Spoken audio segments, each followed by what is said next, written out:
ஹல்லேலூயா. நல்ல சத்தம் ஹல்லேலூயா.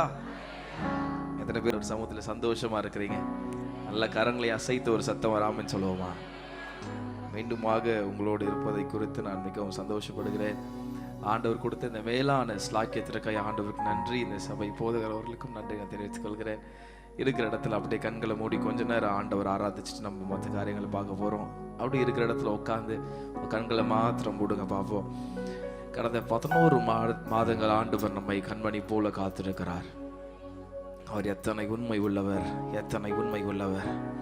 அப்படியே துதிங்க பார்ப்போம். கொஞ்சம் நேரம் வாயை தரும் துதிங்க பார்ப்போம். ஓ ரீபா பாத்ரோ சந்தரோ நரகந்தரவா தீரே போலதரியா சக்கதூர நமோர பதிரியந்தரோ ஷபாலா. துதிங்க துதிங்க பாப்போம். எல்லாரும் துதிங்க பாப்போம், துதிங்க பாப்போம். ஆண்டவர் நடத்தி வந்த பாதைகளை மாத்திரம் சற்று திரும்பி பார்த்து ஆண்டவர் துதிங்க பார்ப்போம். நான் நிச்சயமா சொல்றேன், நம்மளால சும்மா இருக்க முடியாது.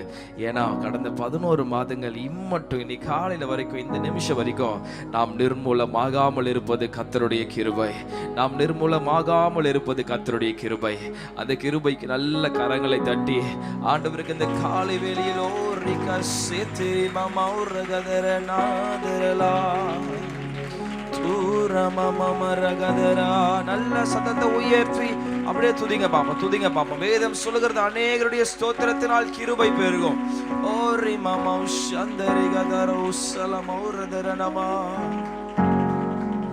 Thank you Jesus. 2 கரங்களை வானத்துக்கு நேராக உயர்த்தி ஓரிகதரனா இடைவிடா நன்றி உமக்குத்தானே, இணையில்லா தேவன் உமக்குத்தானே. இடைவிடா நன்றி உமக்குத்தானே, இணையில்லா தேவன் உமக்குத்தானே. சொல்லுங்க, இடைவிடா இடைவிடா. சத்தத்தை உயர்த்தி ஓ ரகதரனா. ஒரு விசை கூட பின்னாடி இருக்கிறவங்க எல்லாரும் ஓ இடைவிடா உமக்குத்தானே, இணையில்லா. ஓ என்ன நடந்தாலும் நன்றி ஐயா, யார் கைவிட்டாலும். எத்தனை பேர் சொல்ல முடியும்? என்ன நடந்தாலும் ஓரிகதரனா, யார் கைவிட்டாலும். கையை உயர்த்தி நன்றின்னு சொல்லுங்க. நன்றி நன்றி இடைவிடா நன்றி உமக்குத்தானே, இணையில்லா தேவன் உமக்குத்தானே. இடைவிடா. கண்ணை மூடி அப்பாவை பார்த்து நன்றி அப்பா.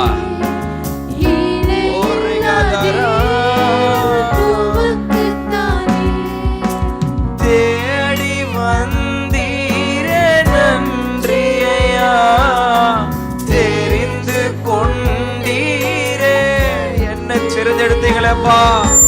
தேடி வந்தீரே நன்றி ஐயா, தெரிந்து கொண்டீரே. ஐயா உயர்த்தி சொல்லுங்க பாபோ. நன்றி இடைவிடா இணையில்லா சூரபலகரனா இடைவிடா. ஓ நன்றி துதி வழியா அப்படி மேல போகட்டும் காலை வேளையில. ஓரகதரனா நித்திய ராஜாவே நன்றி ஐயா.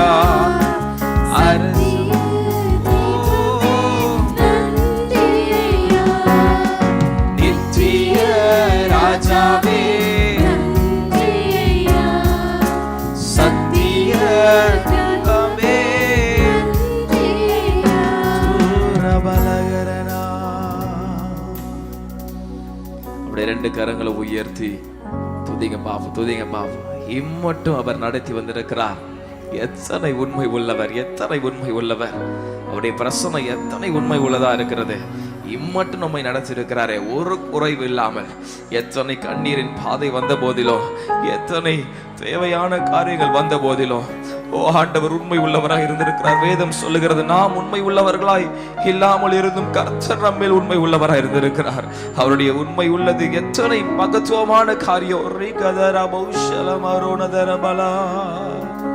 எத்தனை பேர் இன்னைக்கு ஒரு தீர்மானம் எடுக்க முடியும், ஆண்டவர் என்ன நடந்தாலும் நான் உமக்கு நன்றி செலுத்த போறேன், என்ன காரியம் யார் கைவிட்டாலும் நான் உமக்கு நன்றி செலுத்த போறேன். உங்க வலது கரத்தை மாத்திர ஆண்டவருக்கு நேராக உயர்த்தி உண்மையா கண்ணீரோடு அர்ப்பணிங்க பார்ப்போம். என்ன நடந்தாலும் நன்றி ஐயா, யார் கைவிட்டாலும் சொல்லுங்க பாப்பா ஆண்டவரை பார்த்து. என்ன நடந்தாலும் நன்றி அப்பா, யார் கைவிட்டாலும் ரெண்டு கையை உயர்த்தி நன்றி நன்றி இடைவிடா துரபா பாபா ஷதரை கலாதுரை மாமகரபா துரபௌரிகலா துரிமாலுகரபா இடைவிடா உமக்கு தானே இணையில்லா துரமணா தேடி வந்தீரே நன்றி ஐயா, தெரிந்து கொண்டீரே என்ன தெரிந்தெடுத்திருக்கலப்பா, தேடி வந்தீரே, ஓ தெரிந்து கொண்டீரே நன்றி ஐயா, நன்றி நன்றி இடைவிடா சொல்லுங்க, நன்றின்னு சொல்லுங்க. சுரபகதரா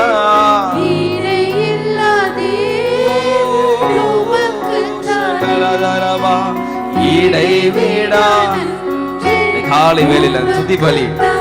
ஓ ரிகா மசுதரோ லபா ரிகா துரபா லகரா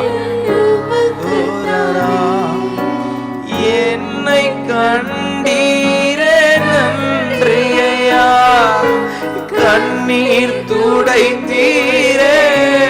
எத்தனை பேர் சொல்ல முடியும், என்னை கண்டீரே. 11 மாதங்கள் ஆண்டவர் நம்மை கண்ணீரை துடைத்திருக்கிறார். சொல்லுங்க நன்றி நன்றி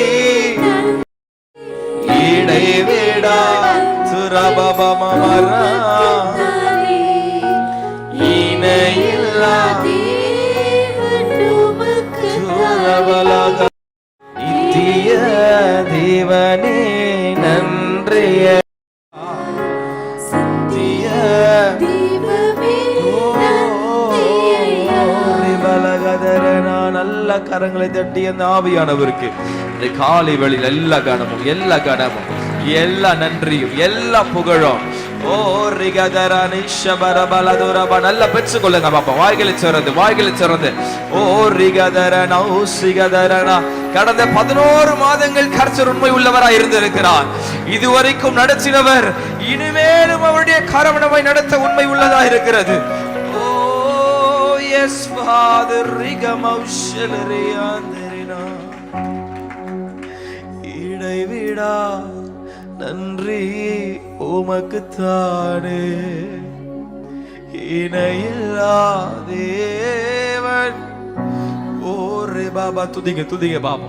இடைவிடா நன்றி உமக்கு தானே இணையில்லா தேவன் உமக்கு தானே.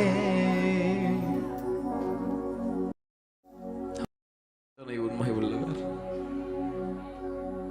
என்ன நடந்தாலும் உமக்கு நன்றி ஆண்டவரே. எங்கள் கண்ணீரை துடைத்திருக்கிறீர்கள், உமக்கு நன்றி செலுத்துகிறோம்.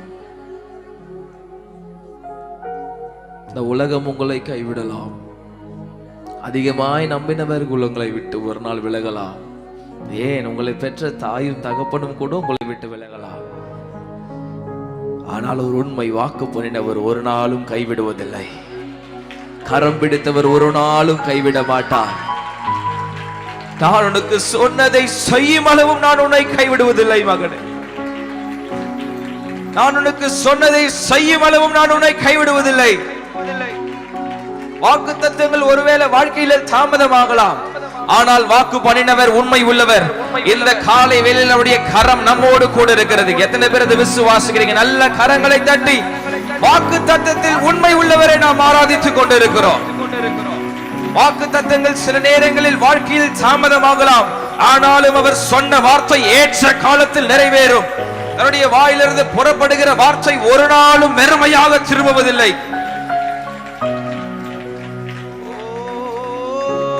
அப்படியே சொல்லுங்க, நன்றி நன்றி இடைவிடா நன்றி உமக்கு தானே இணையில்லா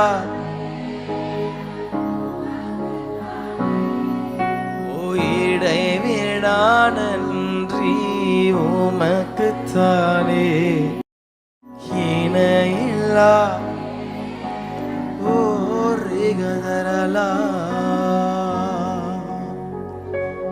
எங்களை போய் நடத்துக்கு ஆண்டவரே ஆளுக்கு சொல்லிட்டோம்பா.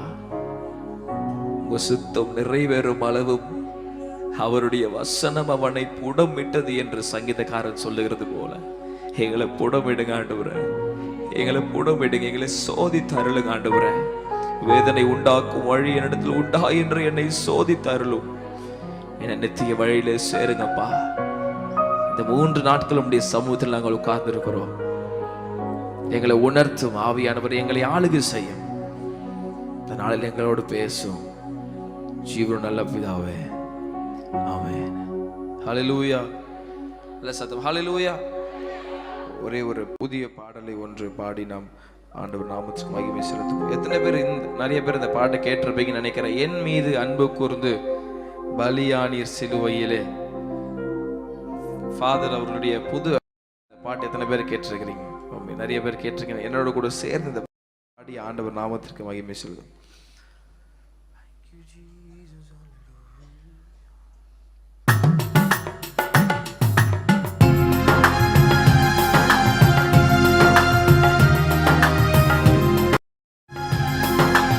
நல்ல கரங்களை தட்டி எல்லாரும் எல்லாரும் எல்லாரும் நல்ல கையை தட்டலாமா?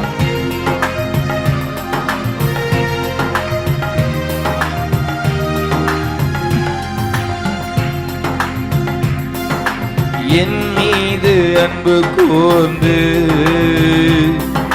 பலியானீர் சிலுவையிலே, எனக்காய் இரத்தம் சிந்தி குற்றம் நீங்க. சொல்லுங்க, என் மீது அன்பு கூர்ந்து எல்லாரும் எல்லாரும் பலியானீர் சிலுவையிலே, எனக்காய் இரத்தம் சிந்தி, எனக்காய் இரத்தம் சிந்தி கழுவினீர் குற்றம் நீங்க. சேர்ந்து சொல்லுவோமா? பிரித்தெடுத்தி பிறக்கு முன்னா உமக்கென்று வாழ்ந்திட, பிரித்தெடுத்தி பிறக்கு முன்னால் உமக்கென்று வாழ்ந்திட. நல்ல கையை தட்டி சொல்லுங்க, ஆராதனை உமக்கே,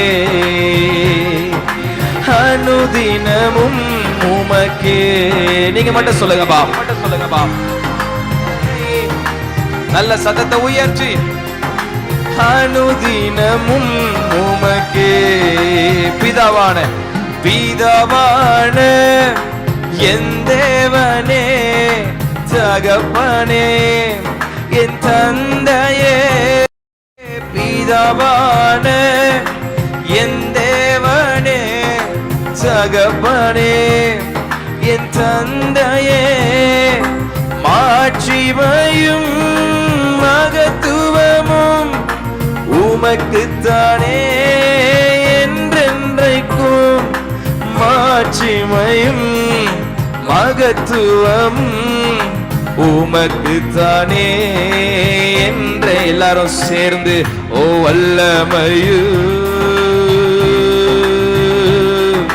மகி மகிமையும் ரமகதரா தகப்பனே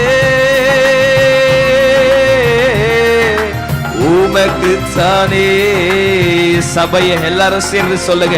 ஓ வல்லமையும் ரிகதரா மனகரா மகிமையும் தகப்பனே உமக்குத்தானே. நல்ல கையை தட்டி என் மீது அன்பு கூர்ந்து பலியானீர் சிலுவையிலே எனக்காய் ரத்தம் சிந்தி கழுவினீர் குற்றம் நீங்க. ரத்தத்தா பிதாவோடு ஒப்புரவாக்கி மகிழ்கின்றீர் சேர்ந்து. ரத்தத்தா பிதாவோடு ஒப்புரவாக்கி மகிழ்கின்றீர்.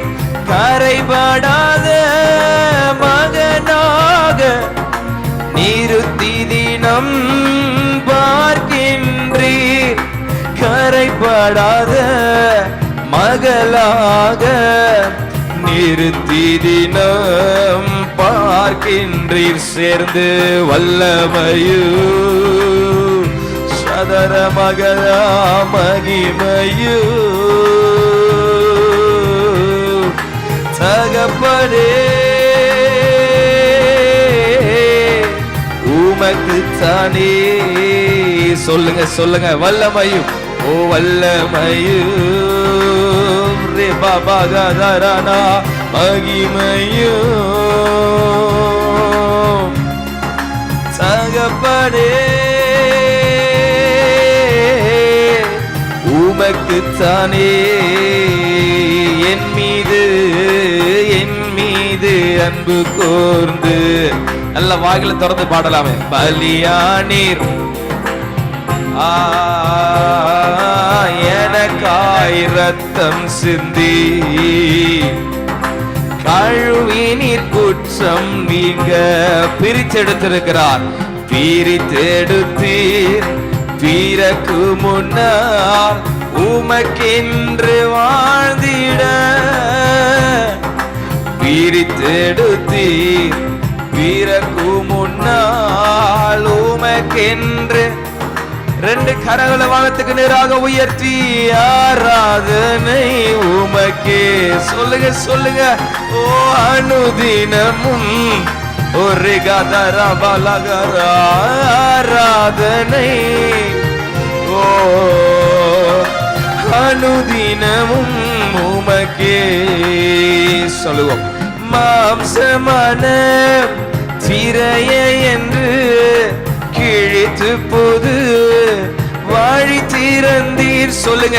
மாம்சமான திரைய என்று கிழித்து பொது வாழி திறந்தீர். மகா மகா பரிசுத்த உம் திரு சமூகம் நுழைய செய்தீர். மகா மகா பரிசுத்த உம் திரு சமூகம் நுழை.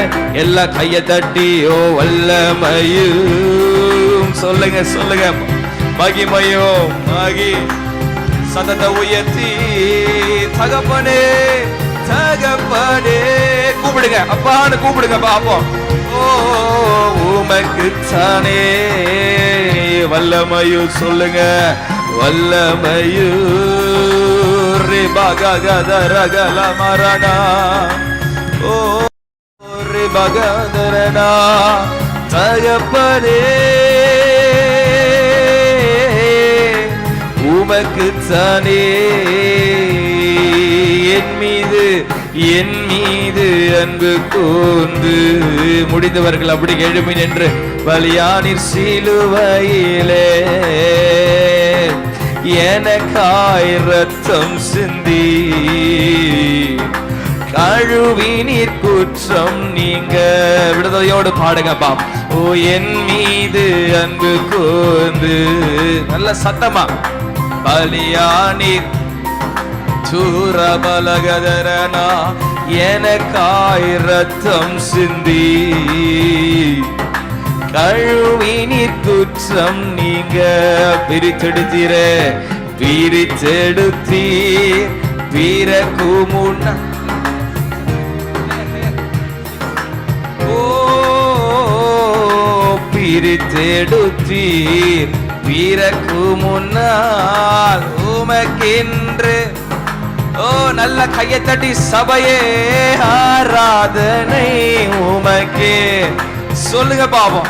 ஓ அனுதினமும் சூரகலரான ஆராதனை, ஓரி மகதரனா அனுதினமும் உமக்கே.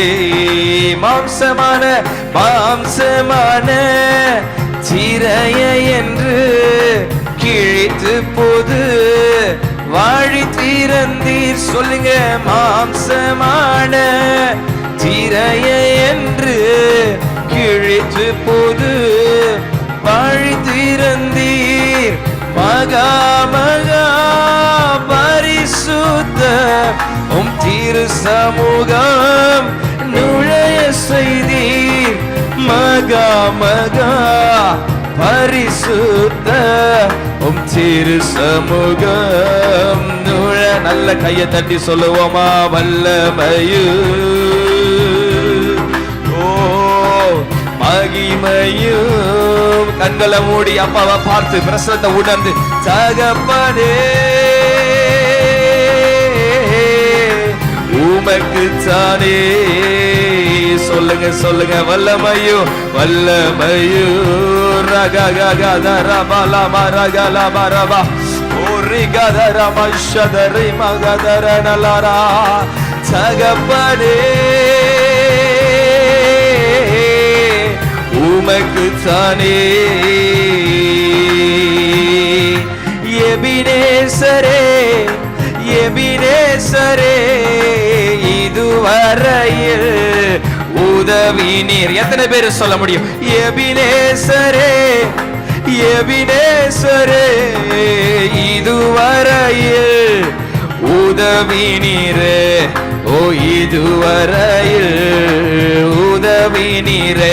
உம்மை முழு உள்ளத்தோடு ஆராதிப்பேன், முழு பலத்தோடு அன்புக்கு. சொல்லுங்க சொல்லுங்க பாப்போம். ஆராதனை ஆராதனை ரகாத்துரபாபாமா. ஆராதனை ஆராதனை இந்த காலை வேளையில ஓ இயேசுயா ஆராதனை ஆராதனை. உங்க துதி பலி அவருக்கு நேராக. ஆராதனை ஆராதனை. ஏகோவாயிரே ஏகோவாயிரே எல்லாம் பார்த்து கொள்வீர். ஓ நன்றியை அறிக்கை பண்ணுங்க. ஏகோவாயிரே ஏகோவாயிரே எல்லாம் பார்த்து கொள்வீர். ஓ நன்றியா எல்லாம் பார்த்து கொள்வீர். நன்றியா உம்மை முழு உள்ளத்தோடு ஆராதிப்பேன், முழு பலத்தோடு அன்புக்கு. நல்ல கையை தட்டி சொல்லுங்க. ஆராதனை ஆராதனை ஆராதனை ஆராதனை. இசையா ஆராதனை ஆராதனை ஆராதனை ஆராதனை. சொல்லுங்க சொல்லுங்க. ஆராதனை ஆராதனை. ருகாதரபாபா ஷத்ரி மாமா ரகதுரபலபா. ஆராதித்து கொண்டிருக்கும் போது இசையா ஆராதனை ஆராதனை ஆராதனை ஆராதனை. சொல்லுங்க சொல்லுங்க. இசையா ஆராதனை. ஓ ரிகாதுரபா ஷத்ரி கரமமதுரபலபா. ஆராதித்து கொண்டிருக்கும் போதே அநேகர் மேல ஒரு தெய்வீக பிரசன்னம், இதுவரைக்கும் வாழ்க்கையில் செயல்படாத ஒரு மகத்துவமான காரியத்தை இந்த காலை வேளையில் ஓ இயற்கைக்கு அப்பாற்பட்ட அபிஷேகம் திரிகா சத்துரோ மாமா கோரோல தியாந்தரபா. பெற்றுக்கொள்ளுங்க, பெற்றுக்கொள்ளுங்க, பெற்றுக்கொள்ளுங்க. நீங்க துதித்து கொண்டிருக்கும் போது உங்களுக்கு எதிராக இருக்கிற எதிரி எரிகோ கோட்டைகளை அவர் முறியடித்து கொண்டிருக்கிறார். ஓ ரிகா சத்துரோ மாமா சத்துரிகா லவரபா. ஓ ரிகா தோரோலி சியாந்தரபா நதுரோபா. சிறு பிள்ளைகள் முதல் யாவர் மேலும் பெரியவர் வரை, முதியோர்கள் மேல, வாலிபர்கள் மேல அவருடைய அபிஷேக வல்லமை. ஓ புதிய பாஷைகள் பெற்றுக்கொள்ளுங்க, பெற்றுக்கொள்ளுங்க, பெற்றுக்கொள்ளுங்க பாப்பா, பெற்றுக்கொள்ளுங்க பாப்பா. ஓ ரிகா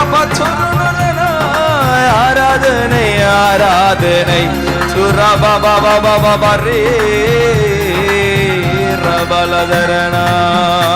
நல்ல கரங்களை தட்டி ஓ ரிகா பாபா ஷத்தரி. கொஞ்ச நேரம் பேசுங்க பாபா, கொஞ்ச நேரம் ஆவில நிரம்பி ஆண்டவரோடு.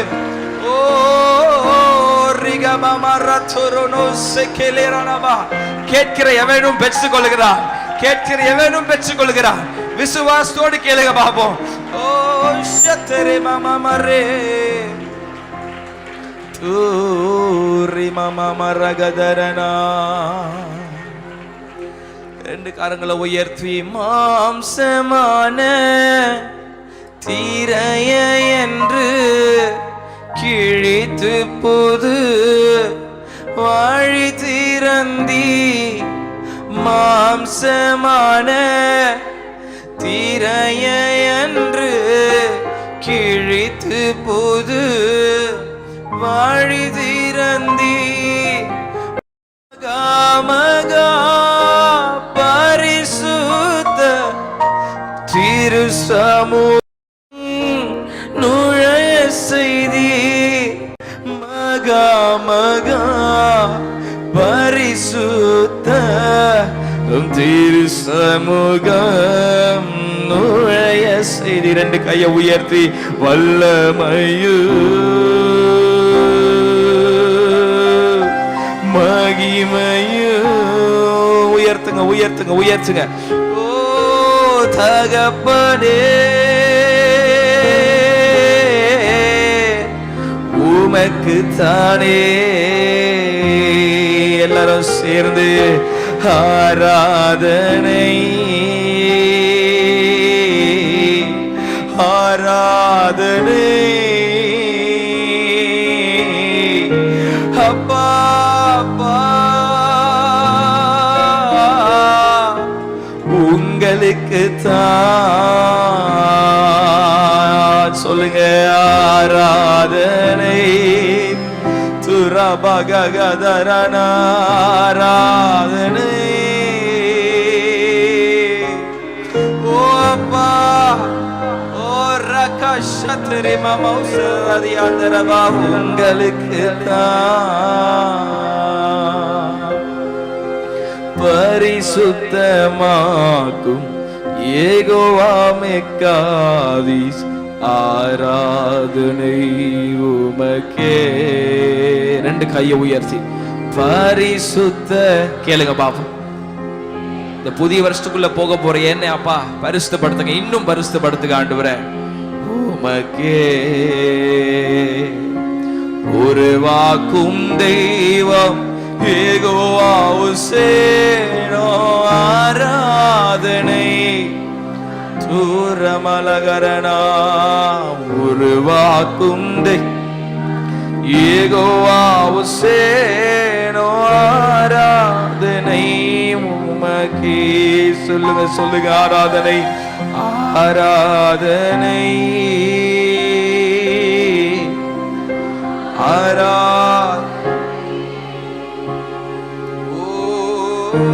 அப்பா. ஓ எஸ் ஃபாதர் உங்களுக்கு தான் ஆராதனை ஆராதனை அப்பா அப்பா உங்களுக்கு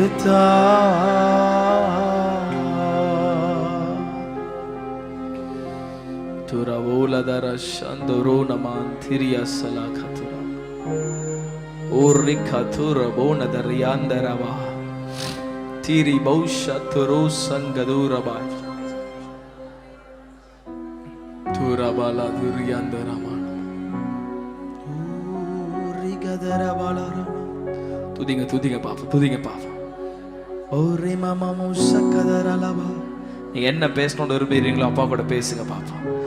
தூரபலகதரபலா சீதரபா. எல்லாருடைய கண்கள் மூடி இருக்கட்டும். ஒரு முக்கியமான நேரத்துக்குள்ள நம்ம இருக்கிறோம். தெய்வ பிரசன்னம் நிரம்பி இருக்கிற இடம். தீரமனமரலா தூரபலா. நீங்க அப்பா கூட என்ன பேசணும்னு நினைக்கிறீங்களோ அப்படியே மனசு விட்டு பேசுங்க பாப்பா. உங்கள் அருகில் அவர் நின்று கொண்டிருக்கிறார். தூரபலகதரஷதரபலவா. ஓ ரிமமமா துரபலபர. ஓ ரிகதர பௌசலமதரனா தீரகதரனா. பலவிதமான பயத்தோடு ஒருவேளை இந்த இடத்துல புதிய வருடத்துக்குள்ளாக நான் பிரவேசிக்க போறேன், இதை எப்படி செய்ய போறேன், ஆண்டவர் இதை எப்படி செய்ய போறாரு என் கூட இருந்து பலவிதமான பயங்களோடு ஒருவேளை இந்த இடத்துக்கு நீங்க வளர்ந்திருக்கலாம். ஆண்டவர் உங்களை பார்த்து நீங்க சொல்ற வார்த்தை, பலன் கொண்டு திடமனதாயிரு, திகையாதே, கலங்காதே. நீ போகிற இடமெல்லாம் உன் தேவனாகிய கர்த்தர் உன்னோடு கூட இருக்கிறார். நீ உயிரோடு இருக்கும் நாளெல்லாம் ஒருவனும் உன்னை எதிர்த்து நிற்பதில்லை. நான் மோசேயோடு இருந்தது போல உன்னோடு கூட இருக்கிறேன் மகனே. பலன் கொண்டு திடமனதாயிரு.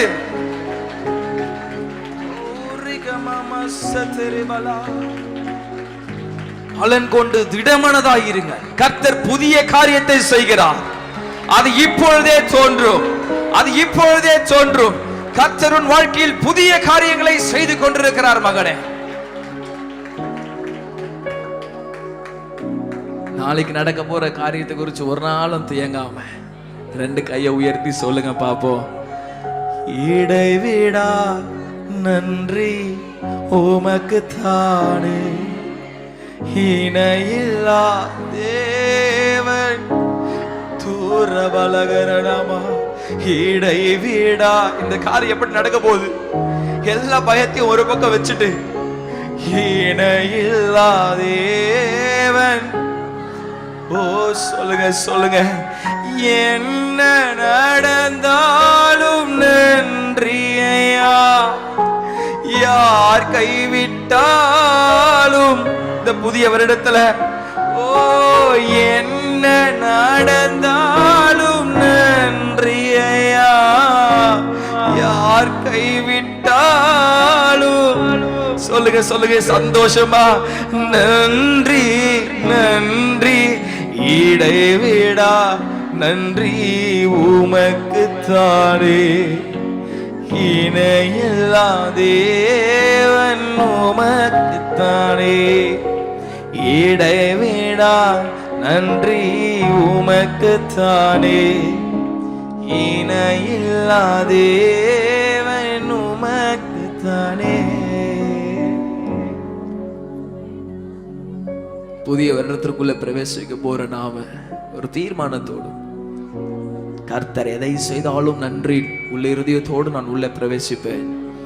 என்ன நடந்தாலும், யார் கைவிட்டாலும், தேவையான வாழ்க்கை சந்திக்கப்படலனாலும் பரவாயில்ல, கர்த்தரனை நடத்துவார், கர்த்தரனை நடத்துவார் என்ற விசுவாசத்தோடு நீங்க உள்ள போவீங்கன்னு சொன்னா, ஓ இதிலும் பெரிதானவைகளை காண்பாய், இதிலும் பெரிதானவைகளை நீ காண்பாய்.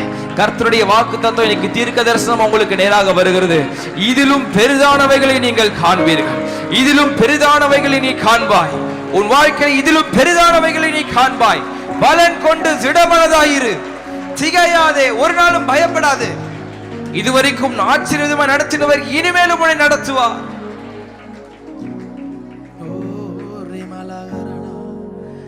தோளினால் மூடனுமே பரிசுத்தமாகனுமே, தோளினால் மூடனுமே. கேளுங்க கேளுங்க பாப்போம். பரிசுத்தமானுமே. ரெண்டு கையை உயர்த்தி இன்று அசைவாடும் அசைவாடும் ஆவியானதே. எங்க பத்தல அசைவாடுங்கப்பா. இன்று அசைவா இந்த சபையில, அசை எங்க வாழ்க்கையில ஆவியான தேவா காலூன்றி நிற்கணுமே, கர்த்தரோடு நடக்கணுமே. எத்தனை பேர் ஒரு தீர்மானத்தோடு பாடுறீங்க? காலூன்றி நிற்கணுமே, உங்களோடு நடக்கணும்பா, கர்த்தரோடு நட.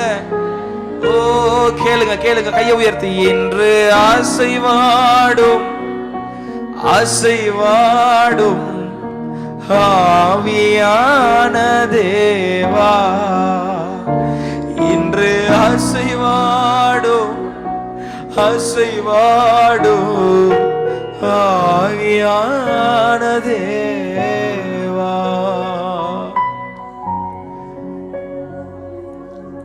ஆவியானவர் நிறத்தலை உண்மை உள்ளவர். நாங்கள் நிர்மூலமாகாமல் இருப்பது உங்க கிருபைதான் ஆண்டவரே. எங்களை தேடி வந்தீங்களேப்பா, எங்களை தெரிந்து கொண்டீங்களே ஆண்டவரே, எங்க கண்ணீரெல்லாம் துடைச்சிருக்கிறீங்களே ஆண்டவரே. அந்த நன்றியை ஒரு சற்று திரும்பி பாருங்க பாப்போம். கடந்த 11 மாதங்கள் ஆண்டவர் எத்தனை உண்மை உள்ளவராக இருந்திருக்கிறார். எத்தனை கண்ணீரின் பாதை, எத்தனை அவமானமான நேரம், நம்பினவர்கள் எல்லாம் விட்டு விலகின நேரம், தேவையான ஒரு சூழ்நிலைமை, வாழ்க்கை முடிந்து போனது என்று இதுக்கு மேல ஆரம்பமே இல்லை என்று சோர்ந்து போன நேரத்தெல்லாம் கர்த்தர் வாக்கு தத்தத்தை கொடுத்து ஒவ்வொரு நாளும் நம்மை தேற்றினாரு. கர்த்தர் மாத்திரம் நம்ம கூட இருந்தாரு. கர்த்தர் மாத்திரம் இல்லைன்னா நம்முடைய வாழ்க்கை நினைச்சு பாருங்க. கர்த்தர் மாத்திரம் கூட இருந்து நடத்தி இருக்கிறார். 2 கையை உயர்த்தி நன்றி சொல்லுங்க ஆண்டவர்.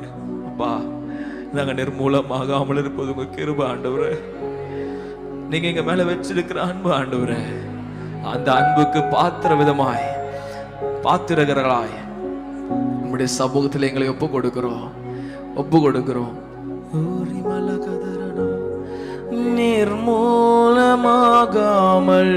இருப்பதும் உங்க கிருபையப்பா. கால்கள் தவறின போதெல்லாம் தாங்கிய கிருபையப்பா. சொல்லுங்க, நிர்மூலமாகாமல்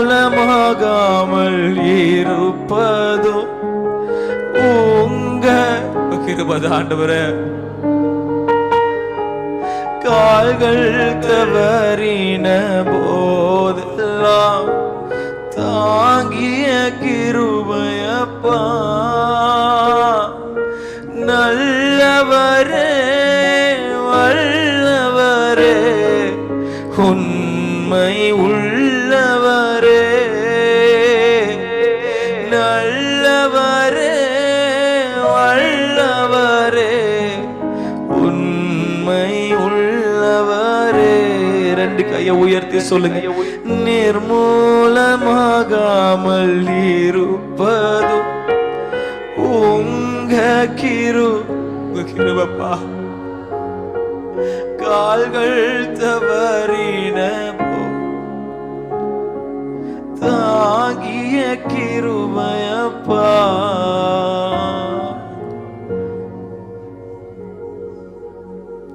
எங்க வாழ்க்கையில் என்ன நன்மை கண்டீங்க ஆண்டவரே. நிர்மூலமாகாமல் ஒவ்வொரு நாளும் எங்களை காத்து கொண்டிருக்கிறீர்.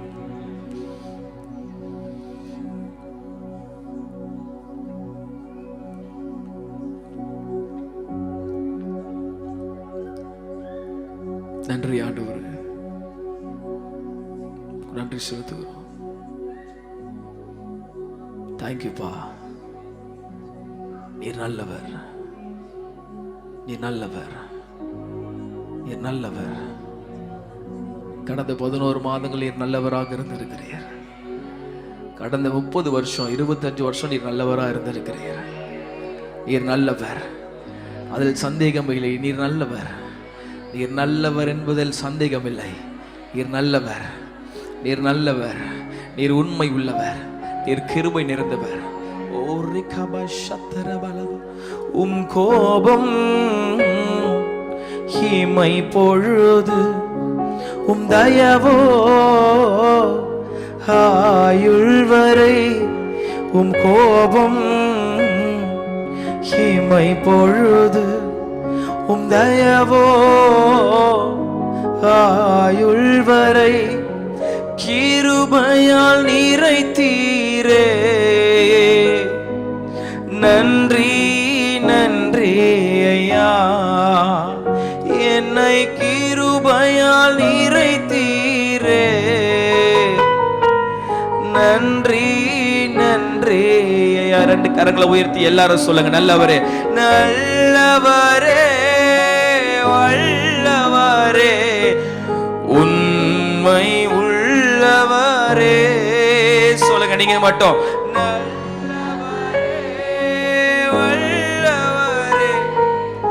உண்மை உள்ளவரே. கடைசியா நிர்மூலமாகாமல்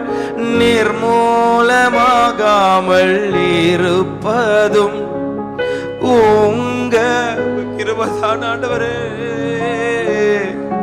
கால்கள் தவறின போதெல்லாம் தாங்கிய கிருபையப்பா. நல்ல கரங்களை தட்டி நல்ல பெரிய கரகோஷத்தை கொடுத்து இம்மட்டும் நம்மை நடத்தி இருக்கிறார். இம்மட்டும் அவர் கிருபை நம்மை நடத்தியிருக்கிறது. இதுவரைக்கும் நடத்தினவர் இனிமேலும் நம்மை நடத்துவார். நம்மை தப்புவிப்பார், நம்மை தாங்குவார். எதிரியின் கைகளிலிருந்து நம்மை தப்புவிப்பார். சத்துருக்களுக்கு முன்பதாக நமக்கு ஒரு பந்தியை ஆயத்தப்படுத்தி நம்முடைய தலையை எண்ணெயால் அபிஷேகம் பண்ணுவார். நல்ல கரங்களை தட்டி ஆண்டவருக்கு எல்லா கனமும் எல்லா மகிமையும். உன் சூரியன் இனி அஸ்தமிப்பதும் இல்லை, உன் சந்திரன் இனி மறைவதும் இல்லை. கர்த்தர் தாமே உனக்கு நிச்சய வெளிச்சமாய் இருப்பார். உன் துக்க நாட்கள் முடிந்து போகும். எத்தனை பேர் இந்த வார்த்தையை விசுவாசிக்கிறீங்க? கர்த்தர் உன் நிச்சய வெளிச்சமாய் இருப்பார் அன்பு தாயாரே. கர்த்தர் உன் நிச்சய வெளிச்சமாய் இருப்பார் அன்பு சகோதரியே. உன் துக்க நாட்கள் முடிந்து போகும். பயப்படாதே, பலன் கொண்டு திடமனதாயிரு. கர்த்தர் உன்னை நடத்துவார். சமூகம் எங்களை ஆளுகை செய்ததுக்காக நன்றி ஆண்டவரே. எங்களோடு பேசும், எங்களை ஆளுகை செய்யும் ஜீவன நல்ல பிதாவே. ஆமென். எல்லாரும் உட்காரலாம். Thank you Jesus.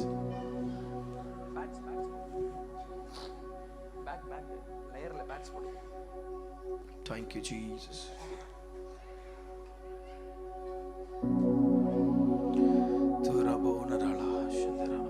Hallelujah. ஹல்லேலூயா. கொஞ்ச நேரம் ஆண்டவருடைய வார்த்தையை தியானிக்க போகிறோம். கரெக்டான டைமுக்கு நான் முடிச்சுடுறேன். கர்த்தர் நல்லவர், அவர் கிருபை என்றும் உள்ளது. எத்தனை பேர் அதை விசுவாசிக்கிறீங்க? கர்த்தர் என் வாழ்க்கையில் நல்லவராக இருக்கிறாருன்னு சொல்றவங்களா சத்தம் ஆமென் சொல்லுங்க பாப்பா. இப்போதான் 2018 ஆரம்பிச்ச மாதிரி இருந்தது, அதுக்குள்ளே முடிவுக்கு வந்துட்டோம். வாழ்க்கை கட கட கடன்னு ஓடிட்டு இருக்குது. எல்லாமே ஃபாஸ்ட் ஆயிடுச்சு. இன்னைக்கு எல்லாமே ஃபாஸ்ட் ஆயிடுச்சு. உலகம் ரொம்ப வேகமா ஓடிட்டு இருக்குது. ஏதோ ஒரு காரியத்துக்கு உலகம் ரொம்ப வேகமா ஓடிட்டு இருக்குது. எல்லாமே இன்னைக்கு ரொம்ப ஃபாஸ்ட் ஆயிடுச்சு. ஃபாஸ்ட் ஃபுட் வந்துருச்சு, எல்லாமே வந்துருச்சு. வேலைக்கு போறோம், கட கடன்னு எங்க ஃபாஸ்ட் ஃபுட்ல வாங்கி சாப்பிட்டு வேலைக்கு ஓடுறோம், வரோம், தூங்குறோம். ஆனா கர்த்தர் உண்மை உள்ளவராக இருந்திருக்கிறார். ஆமென். நடத்துவார். இதுவரைக்கும் நடத்தினவர் இனிமேலும் நடத்துவார். எடுத்துக்கொள்ளுங்கள். ஏசாயா தீர்க்க தரிசன புஸ்தகம் 43ஆம் அதிகாரம். இன்று 3, 4, 5 நாளுக்குள்ள நம்ம புதிய வருடத்துக்குள்ள போக போறோம்.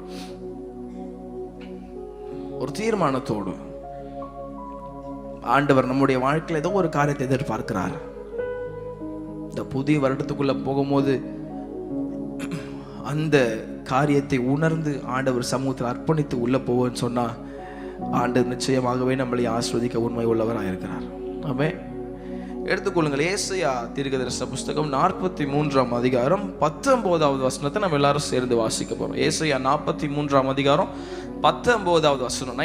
ஏசாயா chapter 43 verse 19. எல்லாரும் சேர்ந்து வாசிக்கலாமா? எல்லாரும் எடுத்துக்கொள்ளுங்க, சீக்கிரம் எடுத்துக்கொள்ளுங்க. ஏசாயா 43:19 சேர்ந்து வாசிக்கலாமா? இதோ நான் புதிய காரியத்தை செய்கிறேன், இப்பொழுதே அது தோன்றும், நீங்கள் அதை அறியீர்களா? நான் மனாந்தரத்திலே வழியையும் அவ்வாந்திர வெளியிலே ஆறுகளையும் உண்டாக்குவேன். ஹல்லேலூயா. எத்தனை பேர் இந்த வார்த்தையை விசுவாசிக்கிறீங்க? கர்த்தர் நம்முடைய வாழ்க்கையில புதிய காரியங்களை செய்கிறவர். இந்த வார்த்தைக்கு நல்ல கையை தட்டி ஆண்டவருக்கு மகிமை செலுத்துவோமா? இதோ புதிய காரியத்தை செய்கிறேன். இந்த புதிய வருஷத்துக்குள்ள போற நம்மளை பார்த்து ஆண்டவர் இன்னைக்கு கையை பிடிச்சி சொல்றாரு, பயப்படாத, புதிய காரியத்தை நான் வாழ்க்கையில செய்யறேன். பக்கத்துல பார்த்து சொல்லுங்க, ஆண்டவர் புதிய காரியத்தை செய்யறாரு. பக்கத்துல பார்த்து சந்தோஷமா சொல்லுங்களேன், புதிய காரியத்தை ஆண்டவர் செய்யறாரு. எனக்கு தெரியும் எல்லாம் பயத்தோட ஒரு விதமான கலக்கத்தோட புதிய வருஷத்துல போறோம். ஒரு பெரிய கலக்கத்தோட தான் வந்திருப்போம். ஆனா சபைக்குள்ள வந்த போது எல்லாத்தையும் ஒரு பக்கம் ஒதுக்கி வச்சுட்டு கர்த்தரை மனமகிழ்ச்சியா துதிச்சு பாருங்க. ஆண்டவர் அதுல கொடுக்கிற பெரிய ஆசீர்வாதம், எல்லாத்தையும் ஒரு பக்கம் தள்ளி வச்சுட்டு ஆண்டவர் உண்மையை துதிச்சு பாருங்களேன். வேதத்துல ஒரு அழகான வசனம், கர்த்தருக்குள் மனமகிழ்ச்சியாயிரு, அவர் உன் இருதயத்தின் வேண்டுதல்களை உனக்கு அருள் செய்வார். பக்கத்துல பார்த்து சந்தோஷமா கைப்பிடிச்சு சொல்லுங்க பாப்போம், கர்த்தர் புதிய காரியத்தை செய்யறார். ஒருவேளை இந்த 2018 அநேக காரியத்தை நீங்க இழந்திருக்கலாம். சமாதானத்தை இழந்திருக்கலாம். கஷ்டப்பட்டு வேலை செய்து எதையும் கையில நிக்க மாட்டேறது, எல்லாம் பொத்தலான பைக்குள்ள போது. ஒரு குறைவான வாழ்க்கை. ஒருவேளை மருத்துவர் உங்களை பார்த்து சொல்லலாம், உனக்கு இருக்கிற நோயை கண்டிப்பா குணப்படுத்த முடியாது, நிச்சயமா ஒரு 3 மாசம் இல்ல 4 மாசத்துல நீ மரித்து போயிடுவ. மருத்துவர்களை பார்த்து சொல்ல, நிச்சயமா உனக்கு குழந்தை பிறக்கிற பாக்கியம் இருக்காதுன்னு சொல்ல. ஆனா ஆண்டவர் நீ கையை ஊம்பிடித்து சொல்றாரு, இதோ புதிய காரியத்தை நான் செய்யறேன். அது 2 வருஷம் 3 வருஷம் கழிச்சு தோன்ற போறது இல்லை, இப்பொழுதே அது தோன்றும். கர்த்தர் உங்களை பார்த்து சொல்லுகிற வார்த்தை, இதோ புதிய காரியத்தை நான் செய்கிறேன். புதிய காரியத்தை ஆண்டவர் தோன்ற பண்ணுகிறவர். இந்த ஏசாயா 43ஆம் அதிகாரத்தை நீங்க வீட்டுல போய் பொறுமையா ஒரு லைனா நீங்க வாசிச்சு பார்த்தீங்கன்னா, ஏசாயா தீர்க்கதரிசி யாரை குறிச்சு இங்க எழுதுறாரு அப்படின்னு பார்த்தீங்கன்னா, இஸ்ரவேல் ஜனங்களை குறிச்சு இங்க எழுதுறாரு. ஆமென். சத்தமா ஆமென். எல்லாரும் அங்கேயே பார்த்துட்டு இருக்கிறீங்க, ஸ்கிரீன்ல அங்க பெருசா தெரியுதோ? இஸ்ரவேல் ஜனங்களை குறித்து ஆண்டவர் சொல்றார். ஏசாயா தீர்க்கதரிசி இடத்துல எழுதுறார். இந்த இஸ்ரவேல் ஜனங்களை பாத்தீங்கன்னா, ஆண்டவர் நெருக்கப்படுகிற நேரத்தில் அவர்கள் தேவனை நோக்கி கதறும் போது ஆண்டவர் அந்த கண்ணீரை பார்த்து ஆண்டவர் மோசையை அனுப்பி எகிப்துல இருந்து ஆண்டவர் விடுதலை செய்து வெளியே கொண்டு வந்தார். ஆமென். வெளியே கொண்டு வந்து ஆண்டவர் ஒரு அழகான வாக்குத்தத்தத்தை கொடுத்தாரு. பாலும் தேனும் ஓடுகிற கானான் தேசத்தை நான் உனக்கு தருவேன் அப்படின்னு சொன்னார். சொல்லிட்டு ஆண்டவர் உடனே கொடுக்கல. அது 40 வருஷம் வித்தியாசமான பாதையில ஆண்டவர் அவங்களை டெஸ்ட் பண்ணி நடத்துறார். இந்த இஸ்ரவேல் ஜனங்களுடைய வாழ்க்கையில் ஆண்டவர் பல கட்டளைகளை கொடுக்க ஆரம்பித்தார். ஆமென். சத்தமா ஆமென் சொல்லுங்கப்பா. நிறைய கட்டளைகளை கொடுத்தார்.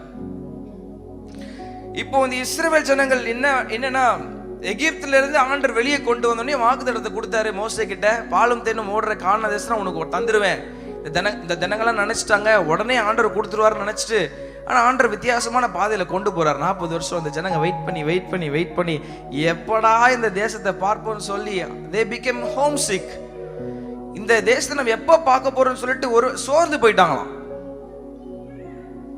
சோர்ந்து போன ஜனங்க ஆண்டவர் கொடுத்த கட்டளையை மறந்து போயிட்டாங்க. ஆமென். ஆண்டவர் 10 கட்டளை கொடுத்தாரு. அந்த 10 கட்டளைகளை உண்மையா ஃபாலோ பண்ணிருந்தா நான் நினைக்கிறேன் ஆண்டவர் உடனே அந்த தேசத்துக்குள்ள பிரவேசிக்க அனுமதி கொடுத்திருப்பார். அந்த தேசத்தை பார்க்கணும்னு சொல்லிட்டு அவங்க இருதயம் வாஞ்சித்தது. சோர்ந்து போனார்கள். வழியில அநேகரை சோர்ந்து போனார்கள். ஆனா ஆண்டவர் கொடுத்த கட்டளையை சுத்தமா மறந்துட்டாங்க, கை கொள்ளவே இல்லையா. இன்னைக்கு அநேக நேரத்துல நம்மளும் அப்படிதான் பண்றோம். ஆண்டவர் ஒரு வாக்குத்தத்தத்தை கொடுத்திருப்பாரு, இந்த காரியத்தை நான் செய்ய போறேன் அப்படின்னு சொல்லுவார். இந்த புதிய காரியத்தை நான் செய்யறேன் ஆண்டவர் சொல்லியிருப்பாரு.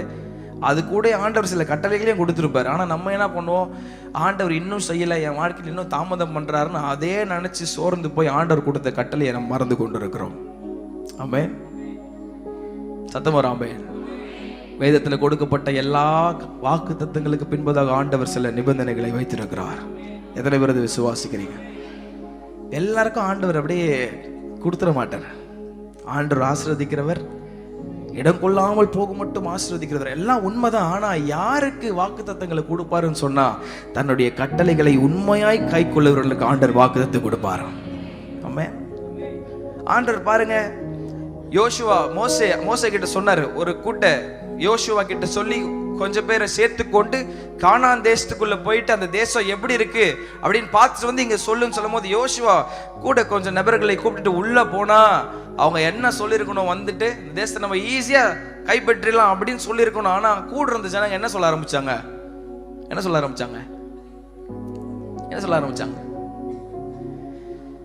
ஆண்டவர் நான் நிச்சயமா அந்த தேசத்தை உங்களுக்கு கொடுப்பேன்னு சொல்லிட்டாரு. ஆனா இவர்கள் சொன்ன வார்த்தை என்ன தெரியுமா? திரும்பி வந்து நிச்சயமா அந்த தேசத்தை நம்ம கண்ணிட்டு கூட பார்க்க முடியாது, நிச்சயமா அந்த தேசத்துக்குள்ளே போக முடியாது, அவங்க பார்க்கலாம் பெரிய பலசாலியா இருக்கிறாங்க, நம்மள வெட்டிக்கிளி போல இருக்கிறோம், ஈஸியா நம்மளை ரசிக்கிடுவாங்கன்ட்டு அவிசுவாசமா வந்து சொல்றான் மோசே கிட்ட. ஆமென். அவர்கள் உள்ள போக முடியாம இருக்க இன்னொரு காரணம் அவங்களுக்குள்ள அவிசுவாசம் இருந்துச்சு. வாக்கு தத்தத்தை இன்னைக்கு நம்ம சுதந்திரிக்கணும்னு சொன்னா அதை விசுவாசத்தோடு பெற்றுக்கொள்ளணும். கர்த்தர் அதை செய்தாலும் பரவாயில்ல, செய்யலனாலும் பரவாயில்ல, ஆண்டவர் உண்மை உள்ளவர், அவர் நிச்சயம் நிறைவேற்றுவார் என்ற விசுவாசம் உங்களுக்குள்ள இருந்துச்சுன்னா அவர்களுக்கு தான் ஆண்டவர் புதிய காரியத்தை செய்வார். ஆமென். நான் ஏற்கனவே சொன்னேன், இந்த கிறிஸ்தவ வாழ்க்கை என்பது சாதாரண வாழ்க்கை கிடையாது, ஈஸியா வாழ்ந்துற வாழ்க்கை கிடையாது. இந்த பெர்ஃபெக்ஷன், இந்த ஹோலினஸ், இந்த பரிசுத்தமும், இந்த சரியான ஒரு காரியமும் ஒரே நேரத்தில் வந்துடாது யாருக்கும். ஒரே நேரத்தில் இருந்துச்சு சொன்னா அவங்க மனுஷனே கிடையாது, அவங்க மேல இருக்க வேண்டிய ஆளு.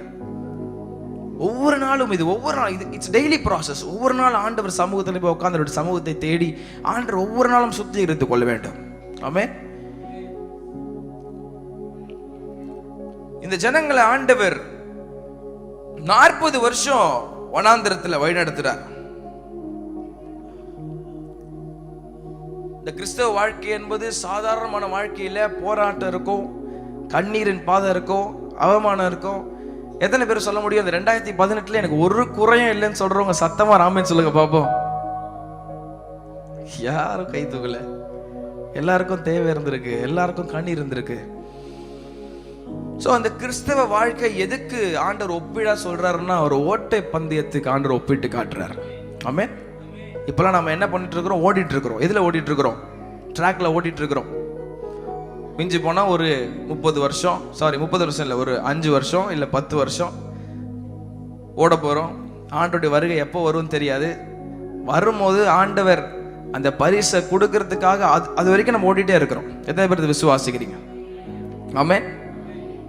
ஓடிட்டே இருக்கிறோம், எல்லாரும் ஓடிட்டே இருக்கிறோம். கிறிஸ்தவ வாழ்க்கையில் எல்லாரும் ஓடிட்டு. அதான் பவுல் பாருங்க, 1 கொரிந்தியர் எடுத்து வாசிச்சு பாருங்க, ஒரு அழகான வசனத்தை பவுல் அந்த இடத்துல சொல்றாரு. 1 கொரிந்தியர் 9ஆம் அதிகாரம் 24வது வசனத்தை யாரா ஒருத்தர் வாசிங்க பாப்போம். பந்தய சாலையில் ஓடுகிறவர்கள் எல்லாரும் ஓடுவார்கள், ஆகிலும் ஒருவனே பந்தயத்தை பெறுவான் என்று அறியீர்களா? நீங்கள் பெற்றுக்கொள்ளத்தக்கதாக ஓடுங்கள். எப்படி ஓடணுமா? பெற்றுக்கொள்ளத்தக்கதாக ஓடணும். இன்னைக்கு அநேகர் நம்ம சும்மா ஓட்டிட்டு இருக்கிறோம். 40 வருஷம் ஆயிடுச்சு, 30 வருஷம் ஆயிடுச்சு, சும்மா ஓட்டிட்டு இருக்கிறோம். பவுல் இந்த இடத்துல அழகா சொல்றாரு, பெற்றுக்கொள்ளத்தக்க ஓடுங்கள். எபிரேயர் 12ஆம் அதிகாரம் 1ஆம் வசனத்துல ஆண்டவர் இன்னும் அழகா சொல்லி இருக்கிறாரு, இயேசுவை நோக்கி உங்களுக்கு நியமித்திருக்கிற ஓட்டத்தில் எப்படி ஓடணுமா? பொறுமையோடு, விசுவாசத்தோடு ஓடணும். பிரச்சனை, பாடுகள் எது வந்தாலும் ஒரு விசுவாசம் உங்களுக்குள்ள இருக்கணும். கர்த்தர் என்ன நடத்துவார். ஆமென். இன்னைக்கு எத்தனை பேருக்குள்ள அந்த விசுவாசம் இருக்கு? 40 வருஷம் ஆண்டவர் ஓட வைக்கிறார். அந்த கானான் தேசத்தை, இந்த பரிசை கொடுக்கறதுக்கு ஓட வைக்கிறார் இந்த ஜனங்களை. இந்த ஜனங்க ஓடிட்டே இருக்கிறாங்க. விசுவாசம் இல்லை, ஆண்டவர் கொடுத்த கட்டளையை கை கொள்ள முடியல. கடைசியில 6 லட்சம் பேர்ல தேசத்தை வாக்கு பண்ணவங்க எத்தனை பேரு? 2 பேர் தான். இன்னைக்கு அந்த பரம அழைப்பின் பந்தய பொருளில் இந்த பரம காணானாகிய அந்த பரலோகத்தை நம்ம அடையணும்னு சொன்னா பெற்றுக்கொள்ளத்தக்க ஓடணும். ஆமென். விசுவாசத்தோடு ஓடணும். ஆண்டவர் அதெல்லாம் பார்ப்பார். சின்ன காரியத்தெல்லாம் ஆண்டவர் பார்ப்பார். பக்கத்துல பார்த்து சொல்லுங்க, பெற்றுக்கொள்ளத்தக்க ஓடுங்கள். நல்ல சத்தமா, பெற்றுக்கொள்ளத்தக்க ஓடுங்கள். இன்னைக்கு ஆண்டவர் நம்முடைய வாழ்க்கையில புதிய காரியத்தை செய்யணும் அப்படின்னு நீங்க விரும்புனீங்கன்னா ஆண்டவர் கொடுத்திருக்கிற நிபந்தனைகளை நீங்கள் கை கொள்ள வேண்டும். ஆமென். இந்த வாக்குத்தத்தத்துக்குரிய நிபந்தனை நம்ம என்ன? ஆண்டவர் என் வாழ்க்கையில புதிய காரியத்தை செய்யணும் அப்படின்னா ஆண்டவர் அதுக்கு சொல்ற முன்னாடி வசனத்தை எடுத்து வாசிச்சு பாருங்களேன். ஏசாயா 43ஆம் அதிகாரம் 18வது வசனத்தை யாரா ஒருத்தர் வாசி. நினைக்க வேண்டாம், பூர்வ பூர்வமானவைகளை சிந்திக்க வேண்டாம். இதோ போதும். முந்தினவைகளை நினைக்க வேண்டாம், பூர்வமானவைகளை சிந்திக்க வேண்டாம். இன்னைக்கு நம்ம கிட்ட இருக்கிற ஒரு கெட்ட பழக்கம் என்னன்னா, முந்தின காரியங்களை குறித்து யோசி கவலைப்பட்டு கொண்டிருக்கிறோம். ஆமென். மனுஷனா பிறந்த எல்லாருக்கும் ஒரு கெட்ட பழக்கம் என்னன்னா, முந்தின காரியங்கள் என்ன நடந்துச்சோ அதை பத்தியே யோசிச்சு மனம் உடைந்து வருந்தி அதே இடத்துல உட்காந்து அழுதுட்டு இருக்கிறோம். 25 வருஷத்துக்கு முன்னாடி யாரோ ஒருத்தர் நடு ரோட்ல வச்சு உங்களை கேள்வி கேட்டிருப்பாங்க, அது இன்னும் உங்களுக்கு ஞாபகம் இருக்கும். ஆனா நேத்து பாஸ்டர் என்ன மெசேஜ் கொடுத்தா அது ஞாபகம் இருக்காது. ஆமென். நான் போனாட்டி வரும்போது என்ன மெசேஜ் கொடுத்தேன், போனாட்டி நான் வரும்போது எத்தனை பேர் இங்க இருந்தீங்க, நான் என்ன மெசேஜ் கொடுத்துருந்தேன், பரவாயில்ல ஞாபகம் வச்சிருக்கிறீங்க. கர்த்தர் நல்லவர். இன்னைக்கு மனுஷனுடைய வாழ்க்கையில் அதுதான் நடந்துட்டு இருக்குது. முன்னாடி நடந்த காரியங்களை குறித்து கவலைப்பட்டு கலங்கி கொண்டிருக்கிறோம்.